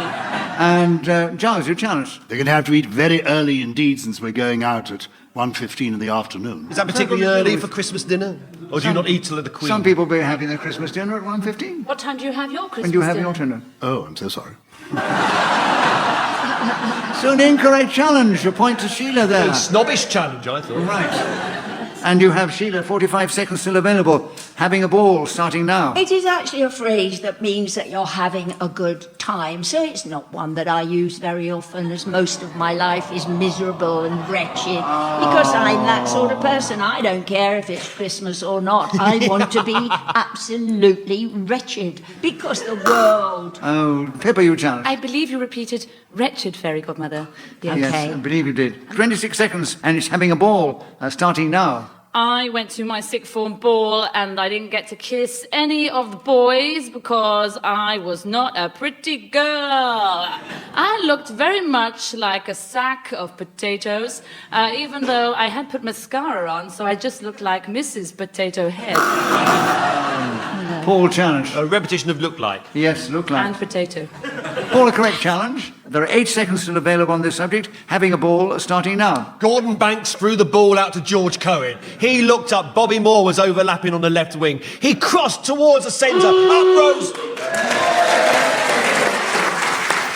Paul was speaking to Whistle Wind, getting that extra point for his team, and they are now equal with the other team. Pippa, you will take the next round. Okay. The subject is My Heart's Desire. 60 seconds starting now. My heart's desire is to one day sing a duet with Brian Conley on the Royal Variety Show, and I'm hoping, Charles, if you're listening, that you might make that happen. Me and that man off the telly from the 90s, we'll walk down a golden staircase singing Ooh Twalalula, which is a classic song from 1926 written by Wister Jabambau and Donalia Veranda. All challenge.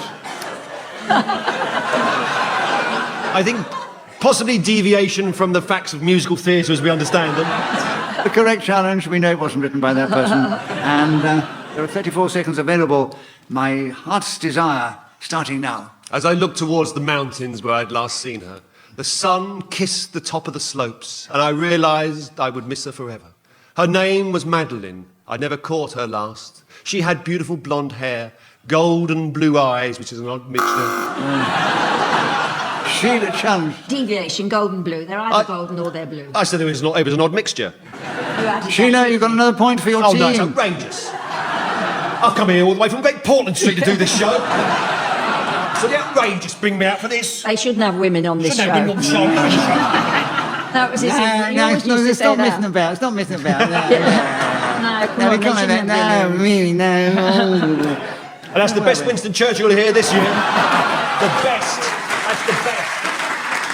Right, Sheila, you have 18 seconds still available. My Heart's Desire, starting now. At the risk of repeating myself, I want to say that my heart's desire is still Nicholas Parsons. And I don't care what the world thinks of me. Pippa, you challenged. Sucking up. That's what you do, that's one of the rules. There's nothing in the rules which says have you can't suck up in just a minute. Oh, well, Nicholas, I don't know why I did that then. Sorry. Sheila, 9 seconds still available. My Heart's Desire, starting now. I think it was his blazer more than anything. He had a cravat in the collar and... Giles challenge. A touch of hesitation, and I'm knowing you, Nicholas. I just don't believe you could have resisted her for half a century. So... Giles, let's get this straight. She was already promised elsewhere. No, but and so was I. That never bothered you with my wife? We used to go on tour with the show. That's when it all happened. Yeah, exactly. Yeah. Just be going up. Ramsgate. Do you remember Ramsgate, Nick? Oh, yeah. It ended up in the local news, do you remember? You got your toe caught in the bathtub. Well, he said it was his toe. He said it was a bathtub. Paul and Sheila, 2 ahead of Giles and Pippa, and there's only 2 seconds to go in the final round of this show. And in order to bring up to a draw, which I love to have, Pippa, will you take the last 2 seconds? Yes. Starting now. My heart's desire. So, at the end of that round, Paul and Sheila on one side, and Giles and Pippa on the other, are equal winners. So that brings us to the end of the game, which means you get the chance to find the golden whistle and save just a minute for another 50 years. Where are we going to find the whistle? Where are we going to look? Yes, where are we going to look? Well, this is a pantomime. Perhaps the audience can help you. Oh! Can you help us? Can you help us? The whistle is found. What an ingenious plot. Is it based on the original of Tolstoy? What a wonderful end to a wonderful show. But there is one thing before we go. All together, it won't take long. Come one, come all. It's time for the song. We hope you like our pantomime. I so liked being in it. I love the way the pantomime is just like just a minute. I know I think you're right. We both bring all our fans together. And Panto, just like Nicholas, has been going on forever. We do have lots in common, general silliness and farce. And in both I always seem to play the horses. As to Ian Messiter, we really are indebted. But we should thank the listeners too, or else we might regret it. It's all about you. It's all about you. And 50 years of just a minute we blow through. To fans old and new, around the world too. I've enjoyed this interruption. Take a bonus point or two. Just a minute has become a great British tradition. But on our show, you have to show great wit and erudition. I don't know, Giles. I suspect that you just talk baloney. Oh.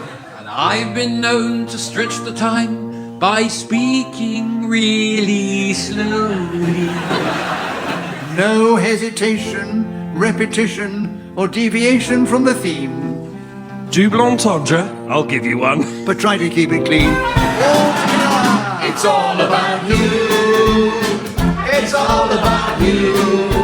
And 50 years of just a minute with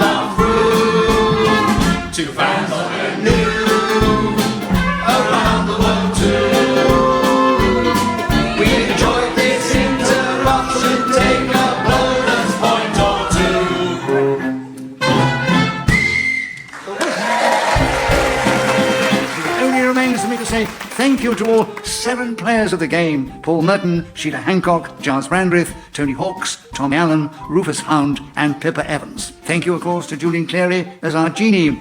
We also thank Hayley Sterling for helping with the straw and blowing her whistle so delicately and making those other funny noises. Our composer was Susanna Pierce, and the musical director was Tim Sutton. We thank our producer Matt Strong, and we are indebted to Ian Messiter, who created this game. So from the audience here at the Radio Theatre, and from me, Nicholas Parsons, and our panel, a Merry Christmas, and remember to tune in the next time we take to the air and we play Just a Minute!